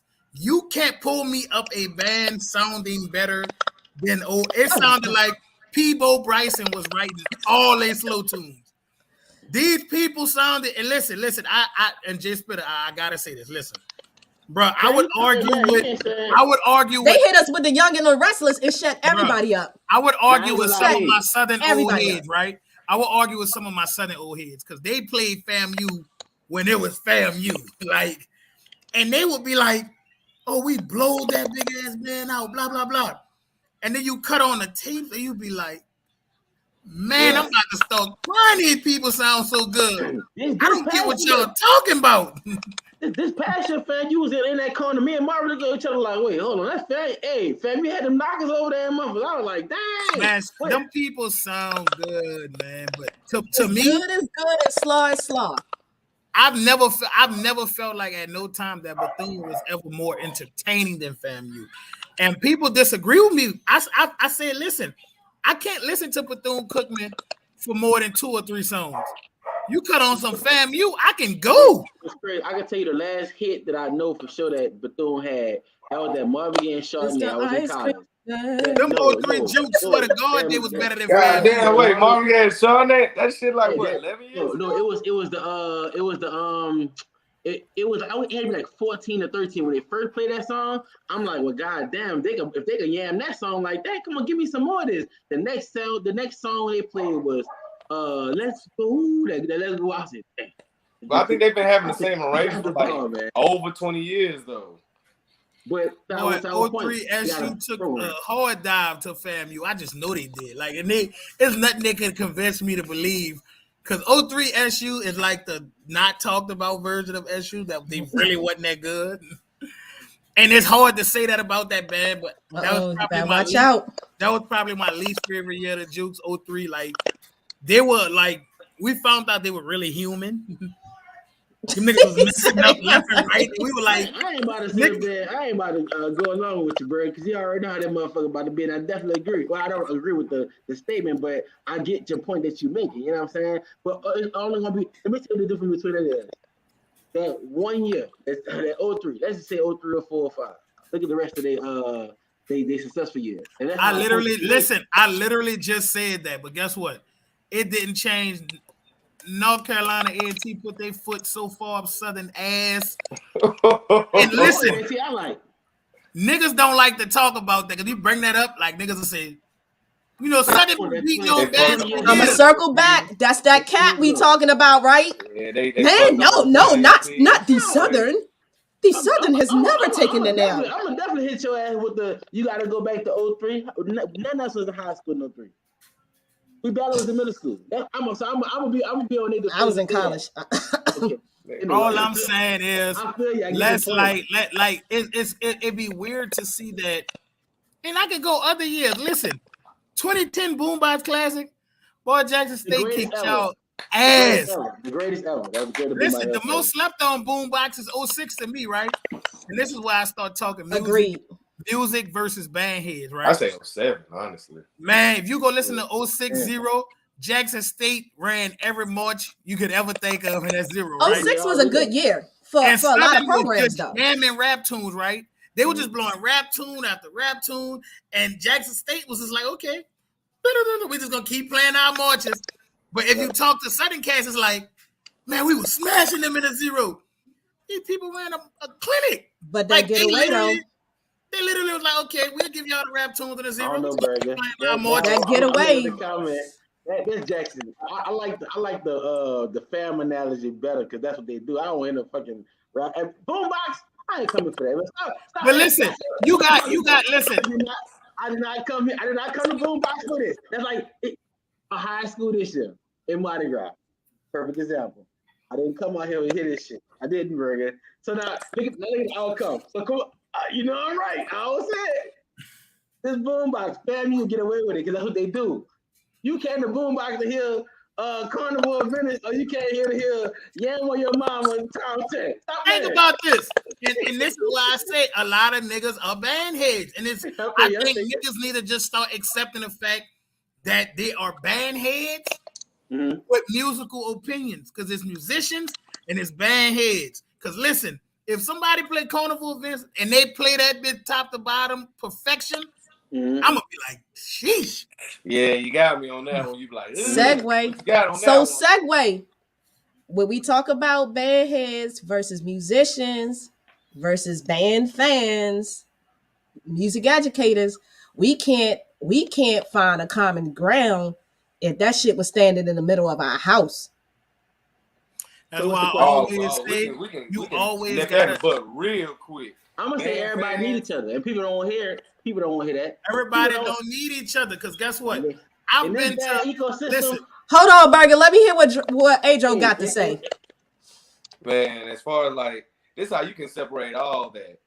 If you're a musician, we generalizing, right? So if you're a musician, right, you should be someone that's very serious about their horn, about their craft. You really sounding good, like really know their shit. Like you know when the first instrument was played, type shit.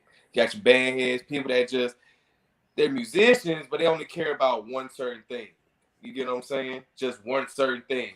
They don't care about no marches. They don't care about no orchestra. They don't care about no jazz band. They care about this because either it's all they know or that's what they look forward to.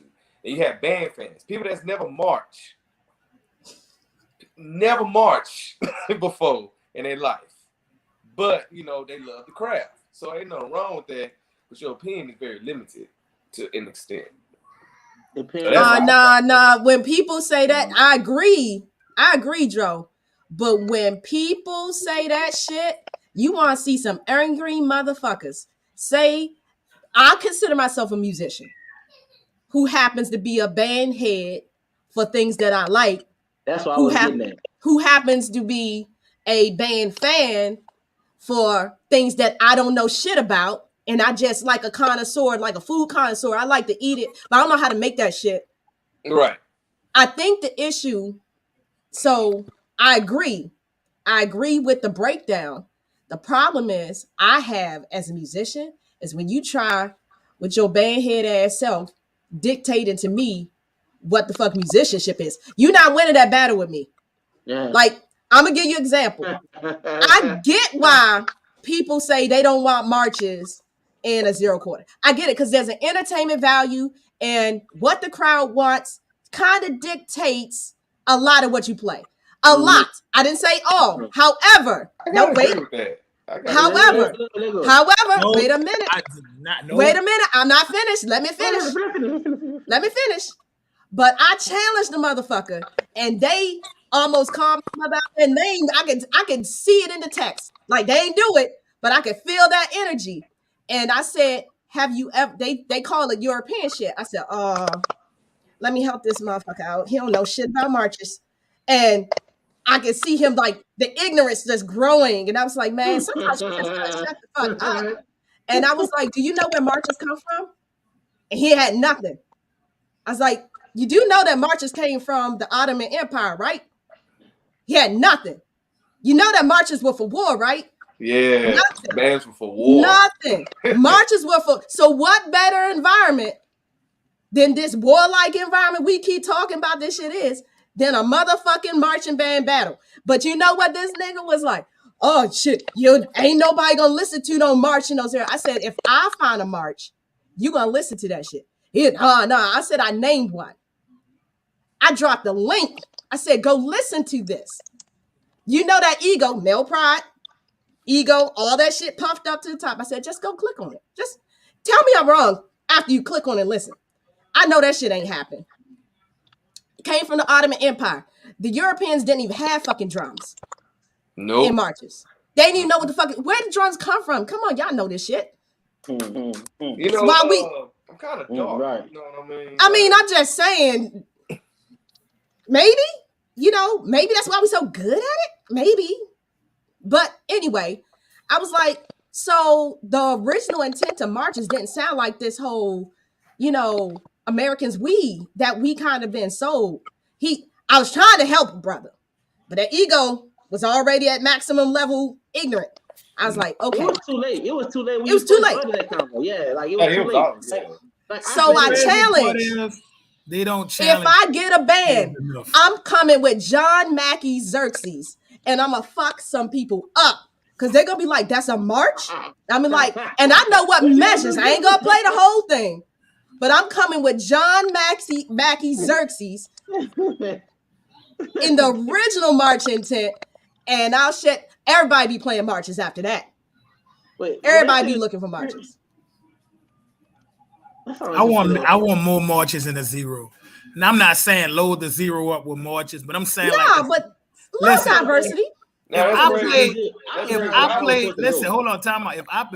If they play a rap song and I respond with a march, who won the round? Yeah. The crazy part when I came through, when I was being taught, brought into show band, because I thought everything was straight rap tunes, shucking and jiving and shit. Nah, they straight up told me, said, if you can play a march and you can outplay your opponent, then you won the round. I was literally told that by not just my high school director, but my college directors. They were just like, no, we're marching bands, we're musicians, you know, this is what everybody don't subscribe to that. You know what I mean? So that's what we were literally taught. Like, shit, we use marches as warm-ups. You get what I'm saying? No, y'all use European marches for warm-ups. I'm using Xerxes, measures 41 to 68. With all the triple Fs that Mackey wrote, and I'll be like, I played a march, I win. Listen, I've heard some chorales that some of these bands play that sounded better than everything they played after that.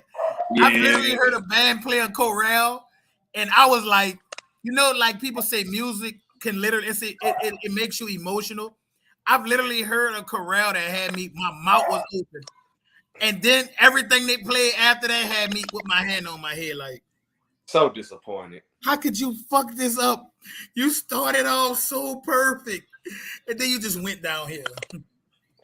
Yeah. They practice on it down. They practice it much all down there. But I thought that's how band battle used to go, because that's how when I grew up watching Zeros, old bands coming back and forth with a much. Now I never thought of it as like us showing like our musicality. I thought it literally we was warming up. You let me warm up, I let you warm up, and then we go at it. But somebody had an interesting point about them damn copyright strikes. Since I done got hit with a few damn copyright strikes from recording bands, I'm knowing those. I'm knowing that's probably why they limited some. But I ain't gonna give everybody that excuse though. I'm not gonna give everybody that excuse. I know for sure the programs that get seen a lot. If they're not playing a lot of marches in the zero, maybe that may be the reason. But I don't know no program who don't play marches right now in the zero. Right, so, they just don't get recorded a lot of times because copyright strikes. I ain't gonna lie, I don't even turn them on. I don't turn the camera. So y'all gonna sit up here and act like 90% of these books not rap tunes? Thank you. I was gonna say it. Thank you, saying 90% of these books are rap tunes. And listen, there's no denying. I'm not about to get on here and act like I don't love a good rap tune. I'm gonna turn my camera off if y'all sit up here and say that I love a good rap tune, but man, like let me say this. I ain't saying he not wrong. To the point, I got on here early and started out the show and say I like the English shit. That's why I most definitely like it. But my thing is, it's to the point now we're in a generation to where it's like the old school song is your secret weapon. You know what I'm saying? And that goes back to adapting with the times. Because to an old school director, old cat, he gonna have 1,000 old school songs, but by the time when it's time to play the rap tune, he don't got none. You know what I'm saying? So it's just a balance, man. It's a matter of what your band can play. I'm not gonna tell a band director what he should play. I'm gonna just say I don't like boring battle. I don't like boring battle. Boring battle is subjective to it. I want my band to sound better than your band throughout this whole entire battle. So if I have to play, as a band director, I always want to put my band in the best light to sound good. Of course, I want to crank up, but let's not act like when you doing that, it's not more mistakes. And you expose your band. Remember, I played FAMU playing Make It Last Forever, right? And I had one of my co-hosts say, oh, Jackson State sounded way better. And I remember the video. I said, you're going to expose Jackson State, bro. Don't pull that video up. Get a comment. Look at Passionate comment. Wait. Go Passionate comment. Rap Daddy be hit with copyright as well, so that's actually not an excuse. My that point part. Exactly. Listen. A rap tune. Watch this. Let me tell you why that may be offset, Passionate, because sometimes the band I agree, Zach. A rap tune, you don't even know it's the song that you think it is. I'm gonna say no names. The band played a song over the COVID season, and it didn't sound like the song at all. Granted, it was if you wouldn't have said that was the name of the song, I would like the song. But then when they said what the name of the song was, you were like, wait, this ain't that, and they probably didn't get hit with a copyright strike because it didn't sound like it. So it's a matter of, I would hate to be playing a Prince song and not get a copyright strike. But that go to your arranger. I can steal some shit and hide it real good. See, but the arranger conversation, that's another. I'm gonna do another off the cuff with an arranger. That we not gonna touch that. Please invite me on that. Yeah, I'm inviting arrangers. I'm gonna invite arrangers. I can say it today. Some of y'all need to fucking burn finale and never download it back on y'all computer. Not burn. Listen, I don't arrange music because, listen, it's not my thing. But I don't play professional football, and I comment on that shit every week. So don't tell me, oh, you don't arrange. So I know. No, that's not why. That's not why. I just kind of want you can't do it from the standpoint. I want from the standpoint of someone who write, because just like podcasts, everybody don't know shit about podcasts. You arrange yourself. I'm gonna say this. As a musician, I make music outside of band rapping. All right, some people literally can't interpret a song. Like, it ain't about you can know the circle of fifths, you can know the Migos game of fifth. You literally cannot interpret a song. We're not gonna have this conversation, because if we start it now, we're gonna be here until next resurrection. Right. When Jesus actually show up again. Oh God. And it's gonna be Burga with a trombone coming from out the sky. Listen, I'm just saying, them cats need to, because there's a lot of great arrangers out here who get no love. That's all I want to say. Like, close your finale so some of these other people. Cybil Haskins can write. And the fact that ain't nobody asked Cybil Haskins to write when she is the product of the Paul Adams, you are insane. And I'm saying that because I had to go to battle with her in the arrangers competition. I was kind of like, ooh, this about to be interesting. And we friends. But I was like, damn, I know her book. She know my book. I'm gonna have to be in the studio, like trying to find stuff from the B-side of an album to try to top her, because she knows a lot about music. A lot of arrangers they're not very well versed in music to write well. What do you think would happen if, because I'm more of a doer, what do you think would happen if she was to ask a program to write for her? Yo, let me just say, she got this arrangement of Fine China. I love Fine China. That shit go in so hard. Like when she played that joint, first of all, she got the Paul Adams nod of approval, and he don't get that to too many people. Nobody. So she got the big thumbs up from one of the wellest known arrangers. It would be ugly, but that's go back to that conversation of egos and giving somebody a chance. I write because I like to write. Like, I like to see how creative I can get. And sometimes when it comes to rap daddies, to come back to it, like, I have to be in a creative mindset to approach it, because I don't want to sound like everybody else, like every fucking arranger. Listen, speaking of that, shut up. No, we're not talking about it. No, we got Brian Simmons is all that is when it comes to these rap tunes, because he was changing the game with the rap tunes, and I think everything Jackson State play rap sound just like Brian Simmons, and I think most of the rap tunes sound like that Brian right now. I can't unhear it. I think it goes back to style, like I said, because I can't say like everybody sound the same, because they really can't sound the same because how people write, you know what I mean? Because what they're taught, you know, how what there was around, like shit like that. Like, for instance, if I hear some New Jack Swing, I want Jackson to play that shit. because that's their style. They're funky. You know, if I hear some pop music, I want to hear the Ocean play that shit. We play a lot of Lady Gaga, Nelly Furtado. We play a lot of pop music that people don't know that we play. You know, if I want to hear some versatility, let me hear Southern. They call it human jukebox for a reason. You know what I mean? I think it goes back down to style. Because, to be honest with you, not every arranger fit with every band. But see, that goes to that education, that teaching part.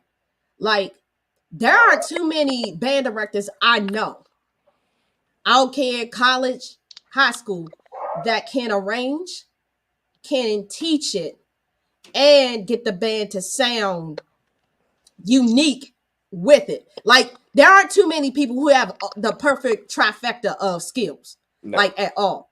Like, you can find a good arranger, but that arranger has to pass their music to somebody who can interpret it, or it don't even sound good past their finale, like Burga was talking about. I think you muted. I think I was reading the comment. I think Ty get a bad rap. I actually like some of the stuff Ty has done. Ty got bangers, and I don't care what nobody says. Ty got hits. It's dudes with maybe one hit, one, if I'm being nice, who we have on this pedestal of arrangers, and I'm like, I just don't be hearing it. Yeah, maybe, I think he get a bad rap too. He get a bad rap because, man, that dude got some stuff that I actually had in rotation. I didn't even know it was his.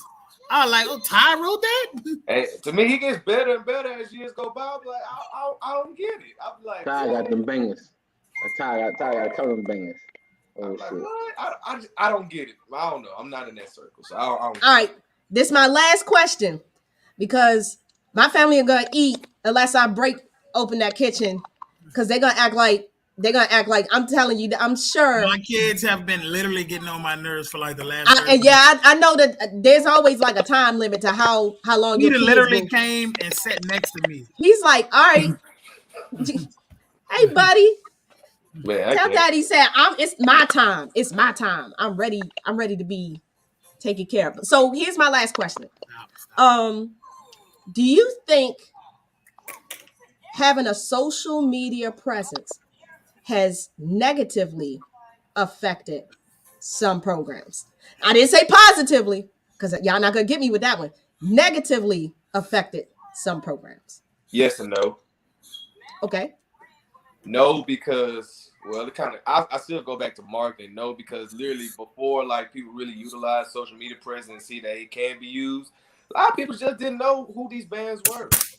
Either because they never showed themselves, or they just didn't have that capability, you get what I'm saying, to catch that crowd. So I feel like social media presence has helped a lot, especially the smaller bands, and like the SAG, the CIW. I feel like it helped them a lot. Now, for the bigger bands or the people that's well known, I'll say yes, because you kind of put yourself on display. There's a lot of traditions, like stuff like that goes into play. Like, it's a whole big mess. It's politics, what I like to say. It's just straight politics. So it just depends on the situation, in my opinion. For the smaller crowd, I say, like, yeah, it helped them out a lot. For the big crowd, it hindered them, but I don't think it hindered them a lot like people say it is. I agree. I think the pandemic helped the small programs immensely. Big time. Immensely. Like, we saw some programs that people probably had never seen. And because a lot of times with small programs, it's finances. They ain't got it. Yeah, to get to the school that's closer, to get to a game, to even be seen. Because it's just, like, just to give you an idea, you think about like Bowie, and nobody's seen Bowie in a long time. But what if like Bowie had come out the woodwork in these moments of the pandemic? But it's a lot of small programs. Lane is another one. Lane literally popped out of the sky with 64 solid motherfuckers, and people's like, oh, you can sound good with, literally they probably have like one and two people to a part in some cases, but everybody pushing. Cohen Community College, Stevenson, oh man, them Kentucky State. The fact that Kentucky State is basically saying like they're almost the best in their conference compared to Miles, like that says a lot. Like, I don't know. I would argue they are the best in that conference right now. Yeah, I feel like they are too. To be honest Boy, with bro, you. you'll get shunned, boy. I feel like Listen. I forget time It's not a shot at nobody else. They're not a shot at nobody. It's an opinion. But if you listen to Kentucky State, it's not even like they the truth. Right. And you could everybody tell got their ups and downs. Like the Warriors wasn't the Warriors every year. You get what I'm saying? Like everybody got their ups and downs. So it shouldn't be a shot. It should be like a motivation. Like, oh, you thought we sucked?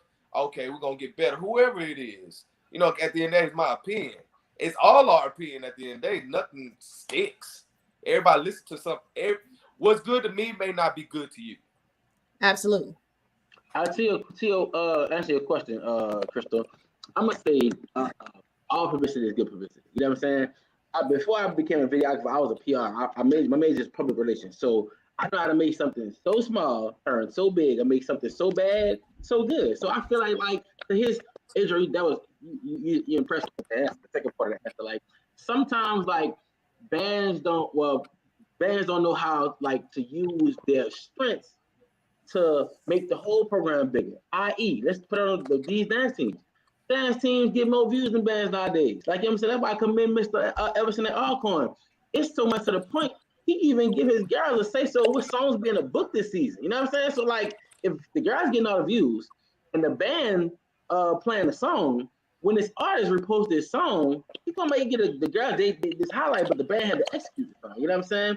Even the smaller bands, sometimes they go to the point of you have an old band director. A lot of these small band programs that just you don't even know they have an old band director who's been there for years, and because he's legendary to that program, the program shits to everybody in the world who technically you legendary to. You know what I'm saying? So no offense to nobody, just give you a hardcore fact. So everybody need a social media presence. Social media runs the world, and if you don't have a presence in social media, how you expect to even get further?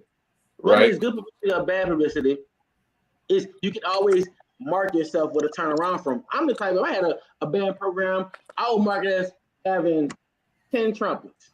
And Daniel, I got 10 trumpets in a 200-piece band. The next semester, I'm keeping those same videos up to give me a before. But I had 10 trumpets this year, right? I got 35. You know what I'm saying? So it don't matter, bro. People don't see that way, but social media is definitely There's no such thing as bad publicity, because to me, all of it, whether it's negative or it's positive, people are talking about you. And I know some programs that the negative publicity made them bigger because it was somebody that didn't know who that program was until they heard the bad stuff. And they're like, okay, let me go get this band a view. I need to see who this band is because everybody talking about them, whether negative or positive. So I just feel like, look, put your band in the best light as possible. Yes. But to me, I social media, literally, I feel like every band should be marketed through social media. If you have, if you see every college program, they got Instagram, they got a Facebook, they got Snapchat, and it amazes me now because a lot of the old band directors, they probably skin crawling. Like, I can't believe this. They all they over. Hate it. Man, they hate it so much. I mean, they are so against it. Back to the music tech. When I do conferences and I do sessions, I'm telling you, the people that I have to have my A game to try to convince them is that old guard. I'm telling you, and it's not just the old guard. It's old guard band directors, choir, even over choir directors, over dance, over any other domain of the arts. Band directors, male band directors, black male band directors. It could be like trying to pull out their good teeth. It's like, dude, you gotta have, nobody's coming to your school if they don't know who you are. And a lot of programs, I think, historically got lucky. They got lucky. Like, I'm from the generation where a lot of us went to college. We were the first generation college students of a lot of black families. And so we just said, we're going to go to school. Like, I'm be honest. I said, I need to go to college. And I looked at the school. Now these kids look at the band. And even more, so like I said earlier, the band director. If they don't know the band director's name, it's a bust. It's a bust. And so if you don't have that presence, and I made that mistake, I'm telling you, I was like, I don't know why. I think for me, it had to do with people being hypercritical of women in certain areas. Like if my kids play a bad note, I don't know what the fuck I'm doing. Like that's how I know I get treated like that. And it's just a fact. But everybody needs to be trying to reinvent what their brand looks like. Actively, because some people have social media that haven't been used since 2018. You know what I'm saying? So I have a state website I have to update at least once a month. And that's a lot for the state. That's a lot. That's a lot. Oh, no. That's a small state. Oh, no. And that's a small, right. Maryland Little. If I don't have something up there new, people like, that app don't work no more. And I'm like, damn, I ain't catch it. Because people paying attention. Yeah. I think that boils down to everything. People pay attention. A lot, like not saying that we didn't pay attention nowadays, but you know, the kids these days, they have a whole different avenue, they have way more options than we have. They pay attention. They pay attention hard. You know what I'm saying? So they know where they want to go, and you can just talk to them. They'll tell you like, "Oh, I want to do this. I want to do that. I want to do this." Or if they do want to go to college band, all I want to do is because of that. I want to do this because that person there, or I want to do this because somebody I look up to goes there and he recruited me. Look at how Hamer branded Southern when he was the band director. People don't realize, dude, he took Southern the brand, and he, man, that brand wasn't like that before. People have a misconception. It was not like that. Dude, Hamer branded that band and took it to the next level. Dude, you had Southern do it, Chick-fil-A. They was in Vegas. They got new drums, new horns. Everybody was sponsoring Southern. When you look up, you like, damn, Hamer, how you get? Then look at Texas Southern. Them balls was at WrestleMania. Do you know how many kids watch that wrestling? My kids love wrestling. You know Brian. He's look at Brian. Burga, I got a serious question. How many syllables does wrestling have? Wrestling. Wrestling. Yeah, man, that's crazy. But like, social media is it like some bands. Did you see TSU go viral on just by them being there? When I got on social media, because every social media platform I got on that day, TSU was on it. Brian's name was tagged on it. I was like, what the motion got sponsored by Nike. I said, what? Just that quick. That quick. I'm like, shit. More power to you, man. People have some stuff to say about Curtis McCullough. He has branded himself. Dollar Watson is a brand. Man, that dude, shout out to Dollar, because guess what? Shout out. He got himself up. He got it out the mud. And I always watched his videos and was laughing my ass off because it was some mad niggas in the comments, no matter what he said. So I guess he just felt like at this point, I'm going to piss him off regardless. So I might as well piss him off with my truth. So keep pissing him off with your truth, bro. That's how you said wrestling. But yeah, man, no social. Everybody needs. You said the same thing. For me, I know. I'm talking about wrestling. Yeah, he said. I'm talking about. He wrote in the comments. But yeah, man, social media it definitely needs to be there. And my thing is, you have kids in the band. Every kid in the band know how to work some social media. Like, you know what I'm saying? Make it a damn penalty. Make it something. Some kid gonna mess up. All right, you over social media this week. Now we gotta have a new TikTok video. It ain't even a penalty though. You put a kid over it. Just definitely. If you can't handle it, there's somebody in your program that can handle it. Shit, and I know a lot. There's a lot of kids that can handle it. I'll take my hands off something quick if they can handle it, and that includes arranging. I ain't want to be writing all those rap daddies and dance routines. I'll throw my hands up. I taught a few kids how to write. I said, it's yours. Have at it. I got to figure out how to get these buses. Yeah, exactly. You can really make a lot out of nothing. To be honest with you, you get that kid a social media platform. He probably marketed the band so good. Damn, you just opened up the whole job for him at the school. I watch Off Script Sports. Off Script is new HBCU ESPN style guy. He critiques football and everything. He basically putting HBCU on the map. And he posted a couple of days ago so many job openings they have for HBCU schools want new athletic social media advisors, basically people who just know how to work social media. You know what I'm saying? This is actually a job. Like, you know what I'm saying? So LSU even have a spot open for editor, social media editor or something. Basically, they want you to do highlights, some easy stuff. But people just what it allows you to do is control the narrative. It really do. You control it, or somebody gonna control it for you. And I would definitely rather be driving the car than getting dragged by it. Right. A lot of these bands really have to control their own narrative. Like, for real. Like, I remember when you watch it. I remember back in the day when I got into it. When you watch a fit, you literally have to judge. Like, shit. Okay, who's good, who's not. Nowadays, band can make themselves look so good. Like, shit. Like, do I really see a fifth or a zero? I already know. I'm sold on. I will. You know what? You're right. I'm gonna let you have that one. I know. I'm gonna let you have that one, Andrew. I'm gonna let you have that one. I'm over here like, Lord, this is about to be a whole another. I'm gonna say it. Shit, no, I said. I'm gonna let Andrew have that one. Because they work wonders. I'll say that much. Listen, you know I'm techie. Let me tell you, I took just a social experiment. If you techie, I took a certain school's recording and put it in Sony Soundforge and retuned it to be flat. Because a certain school tend to play so sharp, it was damn near another key. You know what, Krystal? I caught you one time. What?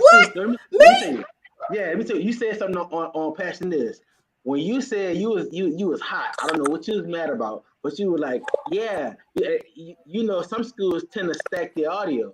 And I was like, what the hell does she know about stacking audio? But then I thought about it, like, hold on, listen. So I'm like, I'm a rapper first. Like, one thing I pride myself on about my clips is audio. Like audio, like one thing, if you don't got like nothing about it, it's gonna sound good. So there you go. I didn't say it. Scarfinger, I did not say that. Listen. Scarfinger probably choose violence in the My band director from AT don't do that to me. Like a mug right now. He ruthless. That's cold blooded. Y'all not gonna say A&T.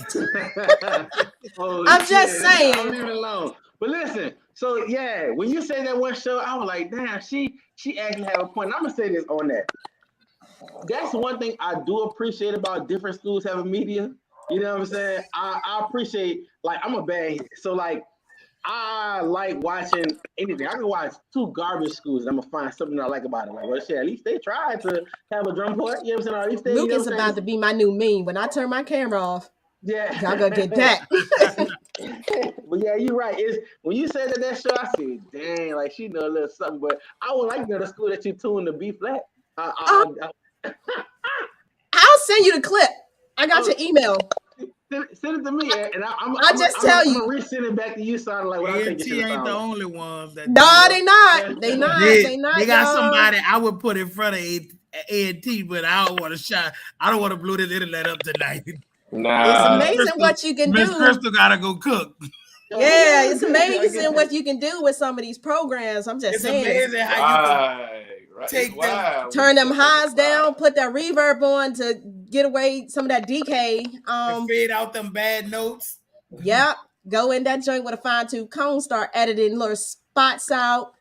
You can overdub some stuff too. Some of these get a couple people. Some of these dudes need to get a couple people, make a good stem in the band room, and then just layer that joint. Put a boom mic in that motherfucker. Just make your trumpets sound real high. Your trumpets ain't sound like that out there. You ain't fooling me. I was there.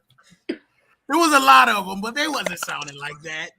Let me put my meme up. I was talking about, like, it's to the point. Nah, I wouldn't say that. When y'all are absolutely right. Y'all absolutely right. I'm like, I was there. It was an event that I'm gonna say the event that we went to, media could not like attend. And I'm like, cool, I'm gonna go regardless. You know what I'm saying? And when them clips got leaked, I said, dang, that is crazy. Like, the program didn't sound bad at all. You know what I'm saying? But I'm like, okay, I get it. You know what I'm saying? But back to your thing. Why social media is needed? Control your own narrative, because like to the defense of certain bands, like you want to put your school in the best light. You know what I'm saying? You have to put your school in the best light. Sponsorship. And that's why I ain't mad. But I'm just saying, when I was there, I heard some funny business. Listen, I'm like any other band head. In person, I want to hear it in person, and then I want to watch the clips, because guess what? It's a lot that the camera Mr. Colston, they choosing violence. I said off the cuff, and they're way out of pocket. How can he edit that whole fuck up? Like, this ain't off the cuff. This is out of pocket. Y'all are dirty. Like, oh man, they sound good, man. They blow it, man. You pull up the clip, you're like, I didn't hear that. I didn't hear that at all. Hold up. I'd be like, what happened? How did he them lows and them highs are real distinct? That's what I'd be like. Especially when I was there in person, I heard that fuck up, and then I get them clips and I'm watching them, waiting for the fuck up. Oh, this is some voodoo magic shit right here. This happened in the fifth. Huh? This happened in the fifth. I'm talking about period. I done been at battles where niggas get fucked up, and then I watch clips because I'm like, any other band head, I don't get enough. No, I like mess ups in a fifth and a zero. Never go to the YouTube comments. I'm telling you, if you want to watch a video, and like some stuff that never go to the YouTube comments. Don't ever. But then they control that narrative too. That joint will be, the comments will be turned off until I watch it. No comments. You can't even make a comment. I'm telling you, if you watch these comments, I don't care who edited it. Alabama beat us, and my mind is still blown about that. Shout out to Isaac and them, because dude, they had them comments on full. I always watch. I'm about to say, yeah, I'm looking like what? No matter what video you watch, Alabama people are like Georgia people. They gonna hit them comments, and you ain't winning with nobody from Georgia. They're gonna support their own, and then you can't get mad at somebody supporting it. See what I mean? I don't know, bro, but y'all funny, boy. Hey, Krystal, I mean, your next episode, I know how. I don't know if Luke over this, or if you cutting them yourself, you text her. You probably listen. I'm gonna be in the comments heavy. You gonna be, and we gonna be editing heavy. I'm gonna be in the comments. I'm gonna make Luke, sure. Be on that edit, daddy, because they about to be. Like, I wish Scarfinger was on here so he could have said that like verbally, because Scarfinger is hilarious. Just for the record, I did not say a certain school. You ain't gotta say no school. We know who using that voodoo magic, and they know that we know that. I'm gonna send you the clip though, and you gonna laugh. I'm gonna send you the unadulterated one and the one that done made it to the promised land. Oh, I got to hear that myself too. I'm gonna see if I can find it. I'm gonna say this too. Like, that's when it's like I gotta sit high and look down. I look at what everybody say, because I understand it from a certain level. Like I said, marketing and your school's presence. You know what I'm saying? I'm an independent videographer, so like I have my own. Everybody have their own interpretation and stuff. You know what I'm saying? But like Krystal, like what you saying when you said that day, I was like, I may be recording with a Zoom. Robin said it right.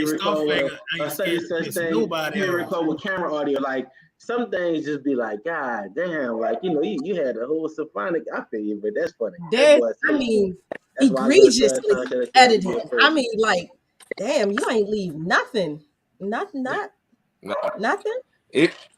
It killed me when you put on the headphones and you can definitely hear. You just like, come on, dog, come on, bro. Nah, that's when the real musicians come out. Be like, wait a minute. I ain't gonna lie, Adrian. I don't know what audio y'all use for show style talk, but see when y'all be putting them battles on there, and I put my headphones in, I be like, oh my God, this did not sound like this in person. I be like, ugh. Everybody independent. If we can't use independent, we gotta go what's out there. I be saying, some bands get exposed, and I be like, you know what, Burga, they already don't like you because you be talking that shit to them. Just leave it alone. Hey, for real, shout out to the media teams that put up like real raw clips. Thank you. They will say Like, this clips is raw. I ain't gonna lie. Smashtime will put his edits with the fire and the Smashtime logo. I only But do that listen, when I like it. he got some clips. But listen, he got clips of NOASB that I would never show nobody. But I respect his mind. It's raw. Like when he say raw, No, he ain't I'm messing with nothing. Now I ain't gonna say what season it was, but before I even put it out, I called Barrett. I was like, Barrett, this shit don't sound. And he said, But we not one of them bands that's gonna tell you don't put it out. Put that shit out. Yeah. but there's others. Hey, can people Yoshi was drunk, messing up the whole battle. So guess what? Can y'all agree with me with this? Don't y'all hate it when a certain battle happened and people are talking about it? You just like, I gotta go check it out, and you can't find it nowhere. Wipe the whole internet clean. And you just like, bro, where is it? And people tell you, yeah, this happened, that happened. You can't go find it at all. Somebody tried to tell me I was capping when I said I've written for a college. I said, well, I came from a college. So like what most arrangers get their feet wet at home. And they was like, find some footage. I don't believe. I was like, I promise you, I've at least gotten one. You know, first of all, if you're a ranger and you can get your shit on the field as a student, like that's like the golden fucking ticket. Right. I was so mad I could not find but like one clip. And then someone tried to be like, that ain't you. I was like, Sis, spit up. Social media. I could be messing right now, but I don't want to do you that. I'm gonna be messing with you when we get off the phone. What'd you say? I'm talking about Smashtime. I'm gonna be messing with him when I get off the phone. Here we go. Because you know what I'm talking about. You know what I'm talking about. Just recently. I ain't gonna say nothing. I expect you to be that way for your school, though. I expect you to be that way. Damn, I'm gonna have to change this from off the cuff to out of pocket. Oh, yeah. Landry. We're a little different. Yeah. I post everything with them. Yeah, you posted that Class Got Brad stuff, too. Uh-oh. I did. No. I remember that. No. Class Got Brad. Real spill. If you go listen to that song, we all thought it was over. So I turned the camera off. Then he came back in with the next part. I need to get these media teams on one of these. That would be messy. Anybody the original. They'd be ready to exactly fight. Where I got it at. But yeah, we thought the song was over. No, listen. You get these media guys on your show, I will tell you this. They are all personalities, and it is freaking hilarious. I think that's going to be hilarious. That's what you need to do. Because listen, let me say, that's one thing I had to deal with too. Like, I'm one of the last big media people to throw in the game, right? And I know I'm very confident, like I get. Like literally, in maybe a few minutes, I'm about to hit 100,000 subscribers. That's like I got y'all, like a few minutes. But anyway, I know for sure, like sometimes I don't like going to certain places and record because I know I hate what the comments and people say. Like, you know what I'm saying? Like, I don't want to go to this game because, like he just said, I want to go to Smashtime first and watch this shit. You know what I'm saying? Like, damn, like that. You put me in a pickle, like, to whereas, like, damn, like, they I might not be able to get invited to this game because they might be trying to do something else, and my shit gonna tell a different story. You know what I'm saying? I don't know if other media people deal with that, but it's something I just like never really talk about. But sometimes, like, I'm gonna go to this game. No, everybody else ain't going to this game because I would hate to go to a game with all the big media people there, but then your video just up everybody else's. You know what I'm saying? Or like, that's a whole nother conversation for another day. But that's room at the table for everyone, but that's a whole nother. Hey, spit up. It ain't even that. It's a matter of like sometimes preference. I say I like watching everybody's shit. You know what I'm saying? But I can't help that the people watch my shit or the people watch everybody's shit. Don't sound good too. We need to acknowledge that. But I will say, Spitter, I remember when you first started Smashtime Productions, bro. And this man told me that this shit was gonna get like this. And I didn't think he was talking crazy. He was in Atlanta meeting with people about his Smashtime brand. And I remember him on the phone, and he like, Burga, I'm telling you, if people don't get on board, it's gonna be too late. I'm about to take this stuff to the next level. And when I was hearing dude talking, like crazy, you remember that? I'm like, brother, really serious, because you always hear people have a plan, back it. They have nothing to back it. They just giving you words. He literally had everything. Like, when I get here, then I'm gonna do this, then I'm gonna do that, and then I look at Smashtime 100,000 followers later, and I'm like, this shit crazy. How this man really say everything? You remember, like somebody literally like it texted me like this bitch going crazy. I was gonna say, Smashtime, y'all know you don't go to Aggie Land. Like, I'm going this year. Hopefully I get it. Well, it ain't about that. Every time I get it, I would like to go there and do my thing. I recorded them before. There's something like I said, I understand preference and I understand. Like I like everybody's interpretation of what happened. Krystal, me, you write a song, your song may sound better than mine. You know what I'm saying? true. It's my interpretation. But like I can't mess with you because when you talking about stacking, I'm like, damn, Krystal, I can't. I'm impressed that you even said that. Like, because some of my projects, you might see me put, like, I know for sure Miles got a clip from when they battle A&M or Still Smoking. I literally put on in context. I was like, Smashtime edition, and I put the regular one. Like the regular one was like, yeah, but I mistakenly did something because I was so new, and I'm just like going off what Garrett taught me. Because shout out to Garrett, there's one. He taught me everything I know. He's the GOAT to me. Nobody's better than him. It is what it is. That's what I said. And I mistakenly did something with my project, and I liked that shit. I said, damn, like, let me put that one out. That one got way more views than what this one is. This so happened what I did to the one that I liked was a little more honest than the other one versus how you did it. I can explain that one day, but that's another story. No, I get you because I do it with arrangements, and that's not saying I don't think I can write. But I know how to manipulate finale to a level that a lot of people don't know how to manipulate finale. Like I can make it sound like a movie score because I know the ins and outs of the program. And I think sometimes just kind of speaking when it comes to tech, people get into this thing without like studying to show that self-approve. I guess that's what I'm about to say. Like they don't really figure out how to do it well. So that's a whole nother, rant. I want to see a media live. Like, 'cause I think more people need to understand the standpoint of, I guess, like independent versus official media and people who just like want to get into it. You know what I'm saying? Like, I could go to a game, I can see what you have in your hand and give a synopsis of what I think your product is going to be like. And it's just from the camera to the style recorder that you use, all to what it is. Let me give you another thing. One time at an event, I left my hook to go for my audio recorder to go on top of my camera. So I turned it on and I put it in my book set. Right?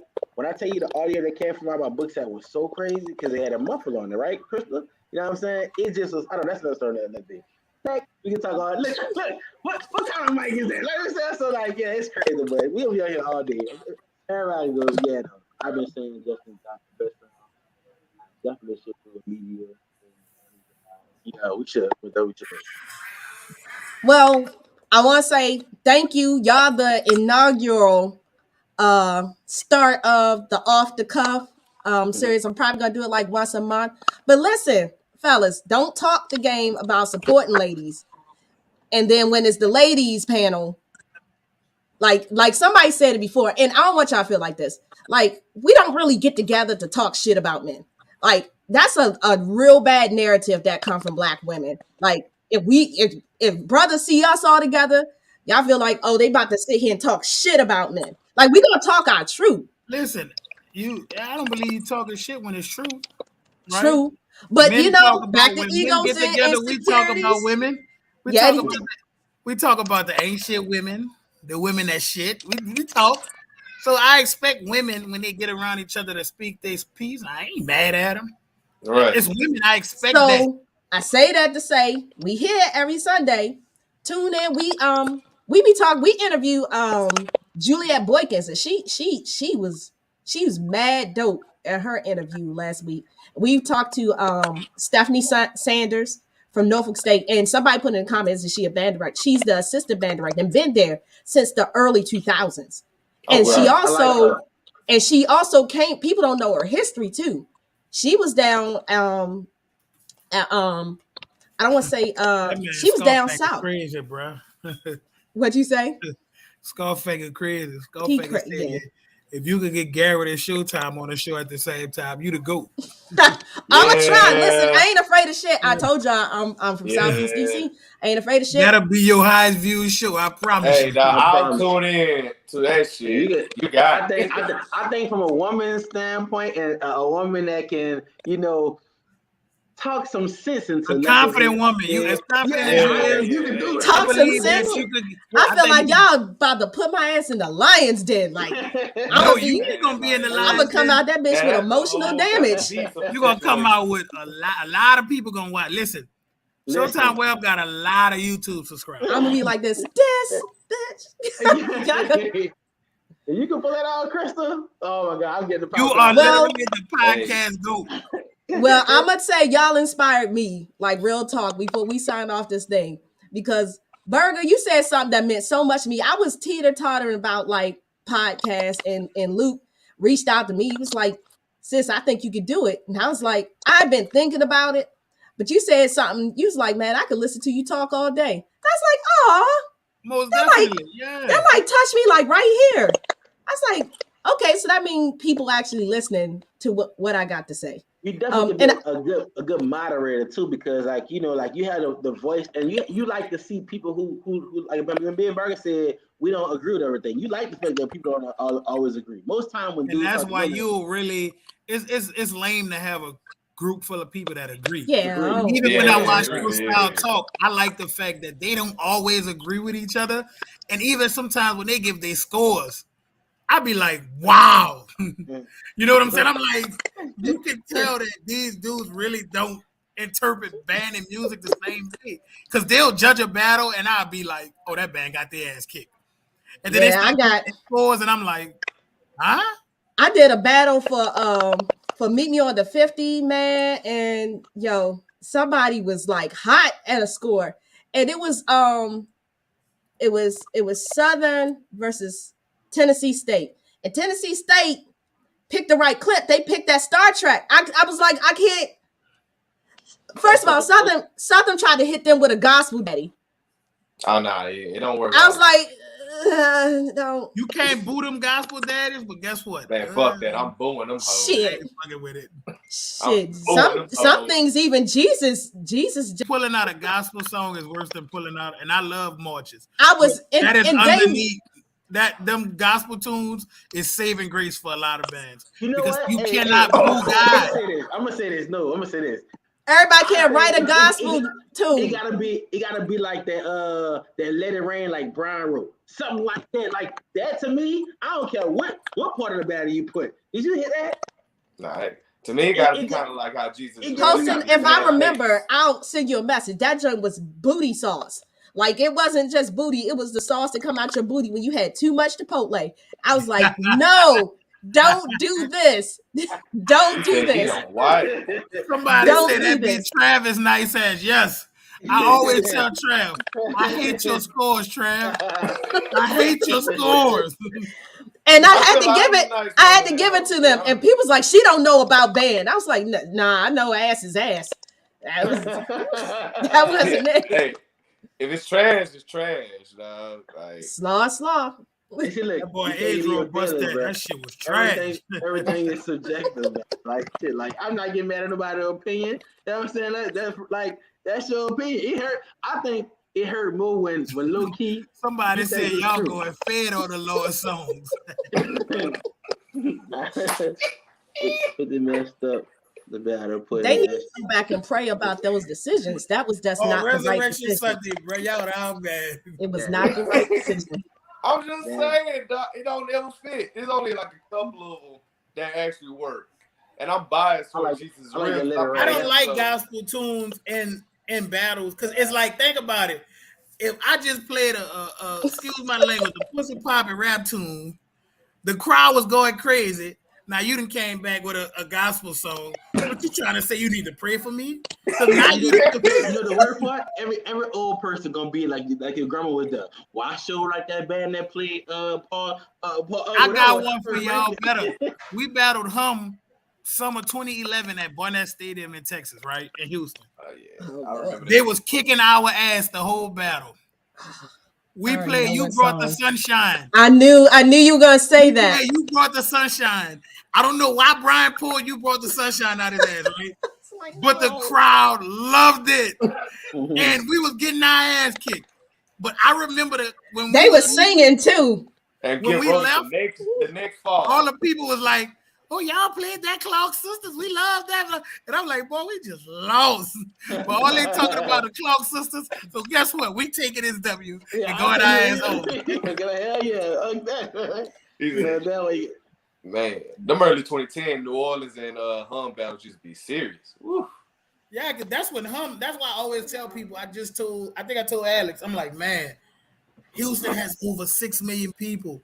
If they really wanted to destroy the band world, there's no way geographically we could compete with them. They have millions of more people than we do. That's why I say about 10 times. You just need the right person being in charge in the right situation. I just feel like in 2014, Hum had the whole Texas marching. This was just 2014. So I know the whole Texas. They literally had the whole Texas with them. That's why I say if Texas wanted to, like, I don't know, I guess it's the powers that be won't allow Texas to be great, but man, like, Hum had some great runs, and like, I hate the fact that now people, all these years later tend to forget that. Like, Hum had some great bands. Yeah, that's why I think history is very important. Besides just in the band world, I'm really big on history. I really like look into like people's cultures and like their country's background for fun. So I think like people like forgetting about what this band has done, or for instance, like people need to remember who Willowridge is, who's Smiley, who's Reed, who's the old school Carver, the old school Kennedy. They need to know these bands, the old school Cedar Grove. They need to know these bands and like what happened after that, what built to that, because some of those inspirations are being shown today and they just don't know. History is a real big part, but powers that be, politics. Politics, that's a whole nother show. It's Houston. Like, I be saying to myself, nigga, this is H-Town. How? And listen, we coming to Houston this summer. Ban politics, man. And I'm saying to myself, I said, man, I pray that they can get a bunch of people, because it ain't gonna look good for nobody this summer to go against New Orleans or stuff, man. Y'all better hope COVID shut the country back down, because I have little kid. I can't go to the mall. I see high schoolers. Hey, Burga, you got the link to the All-Star band? I'm like, yeah, bro. Like, yeah, I'm gonna send it to you. I'm gonna send it to your Instagram. And we gotta pull up to Houston June 18th. So I just hope it's gonna be live. You should come down, Krystal. Come see. I'm gonna be in Houston. July 7th through the 11th. I'm ignorant, kid. I'm marching with all 49, but I'm not the band director. Well, I'm gonna be in Houston in like the second week of July. But I got a lot of stuff. I got to go to my fraternity's national convention. I got a lot of traveling I have to do. We need to get Krystal at one of these events. I'm trying to get her to New Orleans. I don't know. I'm trying to get her to New Orleans straight up. All right, listen, y'all got my email. You got my email. Send me some stuff, because I don't work in the summer. I don't work. I just wouldn't be working. That's my point. I don't work, so I ain't really doing nothing but not working. For real, kid, I'm marching with. Listen, I told people the year we had 50 mellows, right? I was amazed, because I had never saw nothing like that. It was more. It was really more than that. But like, like when you add rules and structure to a situation, them people gonna weed themselves out. I told myself I was gonna stop this shit. I was gonna be like, I was gonna have my closing remarks. I was gonna bring up community bands, because I had to. I don't want to say recant. That's not what I'm gonna say. Some people hit me with a community band. They didn't hear, and the same thing happened with Rick, and they didn't hear what I was saying. I'm for getting kids out the community and getting kids involved with community and all that shit. But I don't want to send them back to the same roach infested house that they left either. Like, and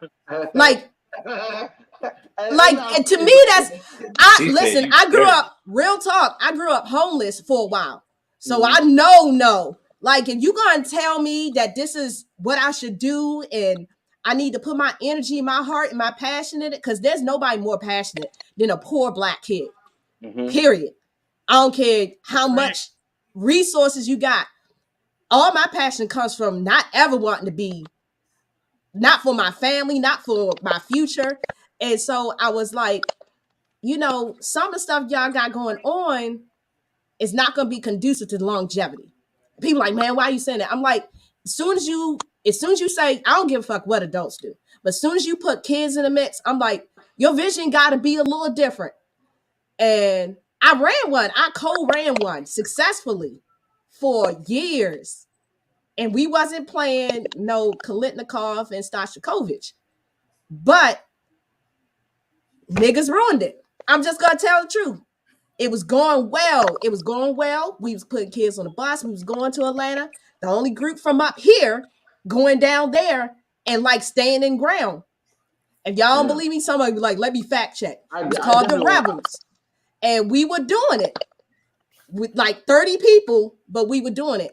And someone's like, man, y'all always, trying to put down community bands. It's not even that so much as, like you said, Burga. Sometimes when you put structure on stuff,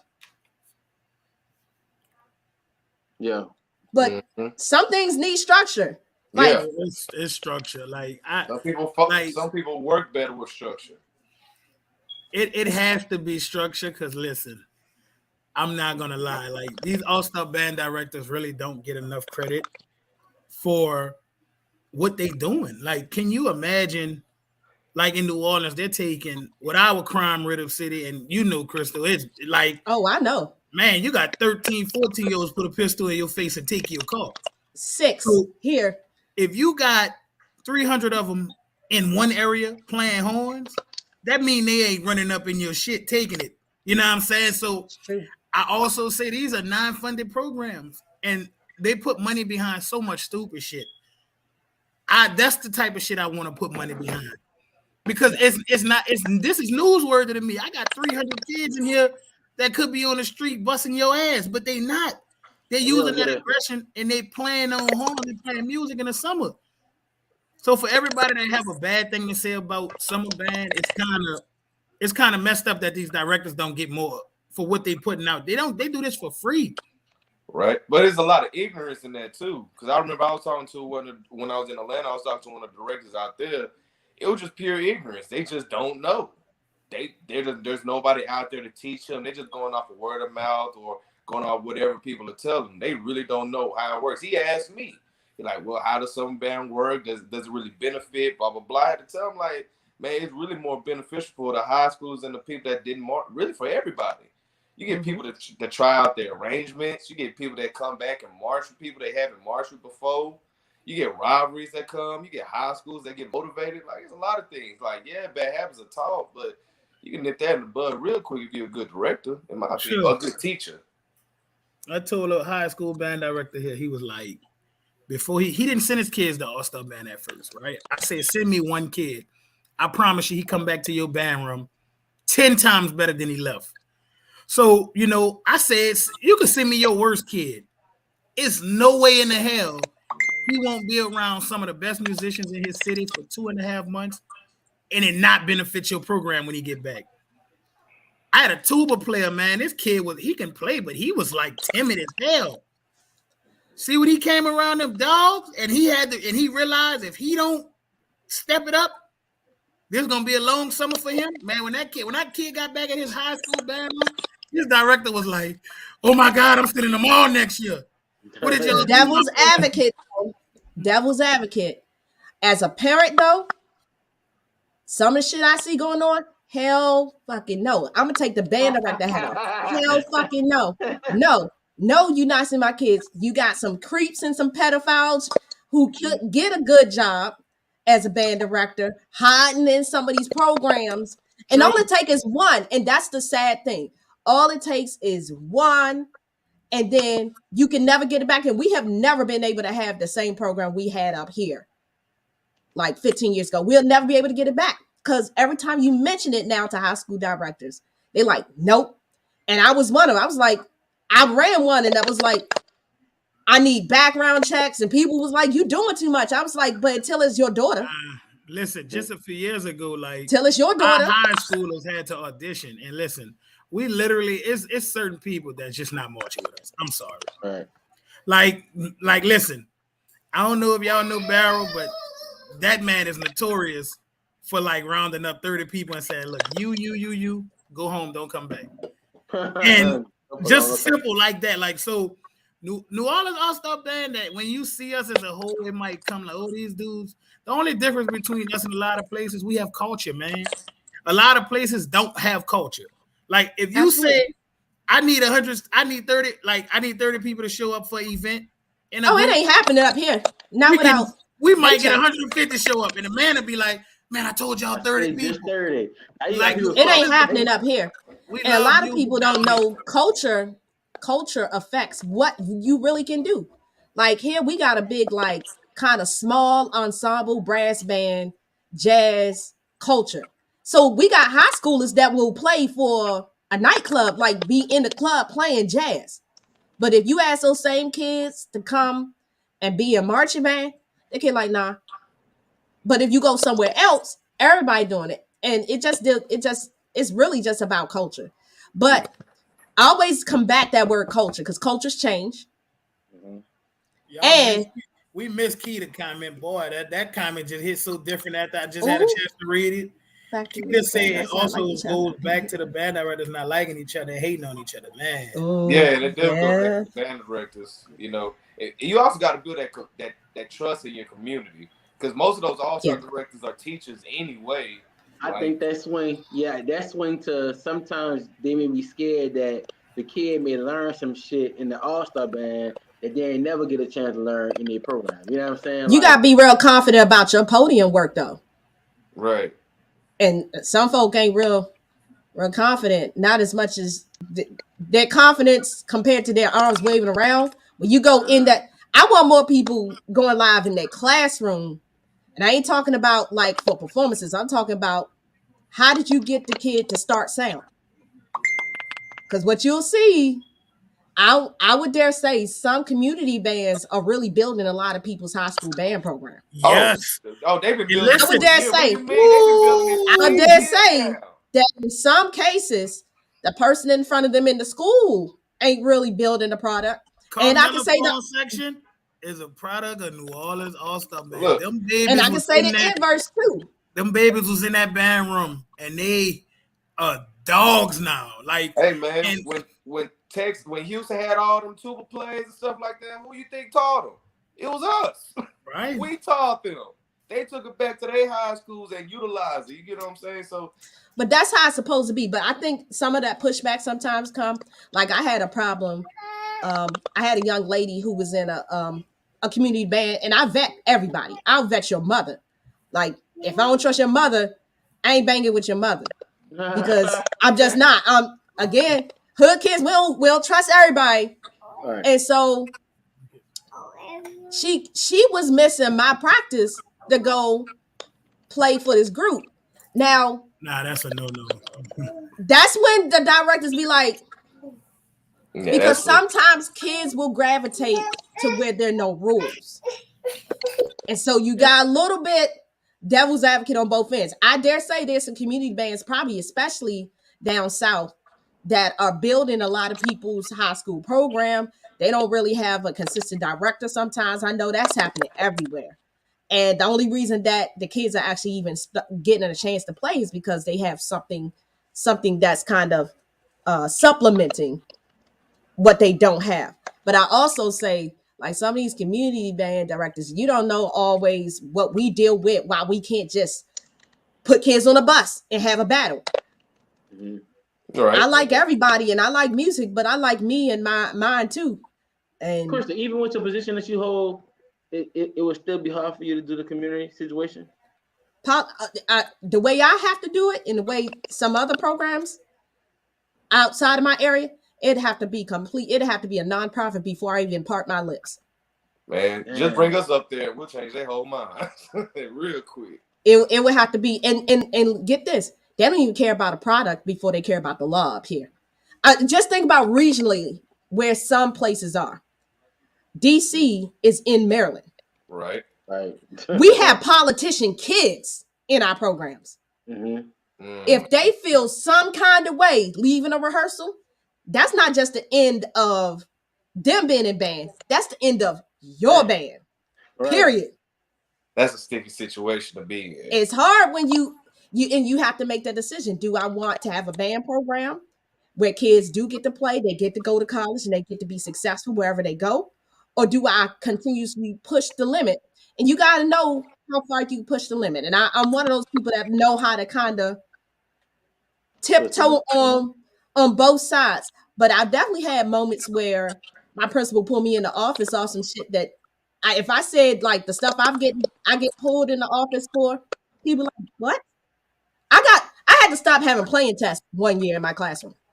Damn. Yeah, stop having what? My biggest program, playing tests. No playing tests. No, you play in front of me or your peers. Because I had one kid, and this happens a lot in the places where politics rule everything. One kid, she had anxiety. You guys understand, Black money is a different mindset. And I'm not saying that, white money ain't a different mindset, but a lot of places where Black people are not struggling anymore, they don't want to see their kids hurt, talked bad about. And if you're in a battle situation, your kid's feelings going to get hurt. And they're going to sometimes get talked bad about. Yeah, I really disagree with that. That's a whole I disagree. No, I disagree. But then you got to decide, is it worth me fighting this person who mine ain't going to change? Right. I understand it's your life at the end of the day. Yeah, at the end of the day, you make those decisions. And I try to be I'll do like this. So I don't do a lot of open classroom recruitment. Like I don't bring like college band directors in openly. But that inbox, I'll send a YouTube video. I get kids to make YouTube videos all the time that are probably like, hey, somebody come get this kid. Right. It's sad you gotta like beat around the bush for real to make the kid better, and like that you had to stop open practice. I mean test because she really not embarrassed. She's embarrassed that she don't know her shit. That you probably actually absolutely. That's really what it was. But the principal's response was, this is a club, and this is something that's supposed to make them feel better about themselves. That's your second time saying this is a fucking club. It's like my middle school band. That's all this is a club. No, this is the band. This is the biggest energy in the school, bigger than the football team, bigger than every group here. This ain't no club. This is a sponsor. Like, that's a whole nother rant. Right, like that's a school, bro. Like this is publicly funded. It's a club. It depends on what the focus is. But let me tell you, you can have a kid out for basketball up here all week and they miss school all week and nobody got anything to say. But we already know that sports is a different animal. But I want to say from the bottom of my heart, thank you. From Diary of a Lady Band Director, which started from me having rants in my car. If anybody know, it started from me leaving work pissed off and just going live to, having you gentlemen, y'all the best at it. Y'all the masters of your game. Y'all disagree, but y'all ain't, messy with it. Y'all not ready to fight. I don't know about these media teams, but this about to be funny. But thank you for coming. From the Passion Is Network. If you haven't already, hit that like daddy, hit that share daddy, come back next Sunday, 6 p.m. There's also the secondary sessions that happen. There's also, talk that talk. We always talk about real stuff. I love it's talk great conversation. I love talk that talk. Listen, he always got the best topics. And I don't even think he means to be as controversial as they are. But Cohen funny to me. He funny to me. I like it. That nigga talking that shit on it like they'll say some art. He said I do. I'm gonna tell the truth. I do. I like pulling scabs off. I'm one of them twisted kids. I like to stir the fucking pot. Right. I like to have a conversation with them though. Like really. They invite. Listen, at the end of they invite you. They invite you on. Like I really like, hey, bro, like, why you really feel like that? Or you just like all the shows you can like mic up. They always say, but people don't be taking that. I'm always like that. If you're gonna say it with your chest. Like and people be like, they just would rather be internet gangsters, keyboard gangsters. Yeah, but mic up if you disagree with me. But I'm gonna let y'all go. I told you, ain't nobody cooking in my house. I don't smell nothing. I don't smell a damn thing, but it's cool. It's cool. I cook good. I told you my family's from from North Carolina. We from Snow Hill. So we not just from like Carolina. We from like nowhere. So nowhere. let me go make sure they understand that, you know, I still care about them and love them. The Burga. Because Burga done started. My son is right here demanding his food. Will you feed the baby? My 2-year-old couldn't take it no more. He was like, you know what? I'm gonna start pulling shit down. He almost pulled my TV down. So I said, let me get him something to eat. Yeah. That's I need attention now. Thank you for having me, Chris. I appreciate the show. I appreciate the show. Yeah. I love it, and I'll be back next week. You can believe that. No, I'll be back too. Just hit me up. Like, what's up? Got you. Yeah, and you know, love y'all. See y'all. Be blessed this week. You know, be hood, but don't be hood and all the way loose and ghetto. Thank you for tuning in.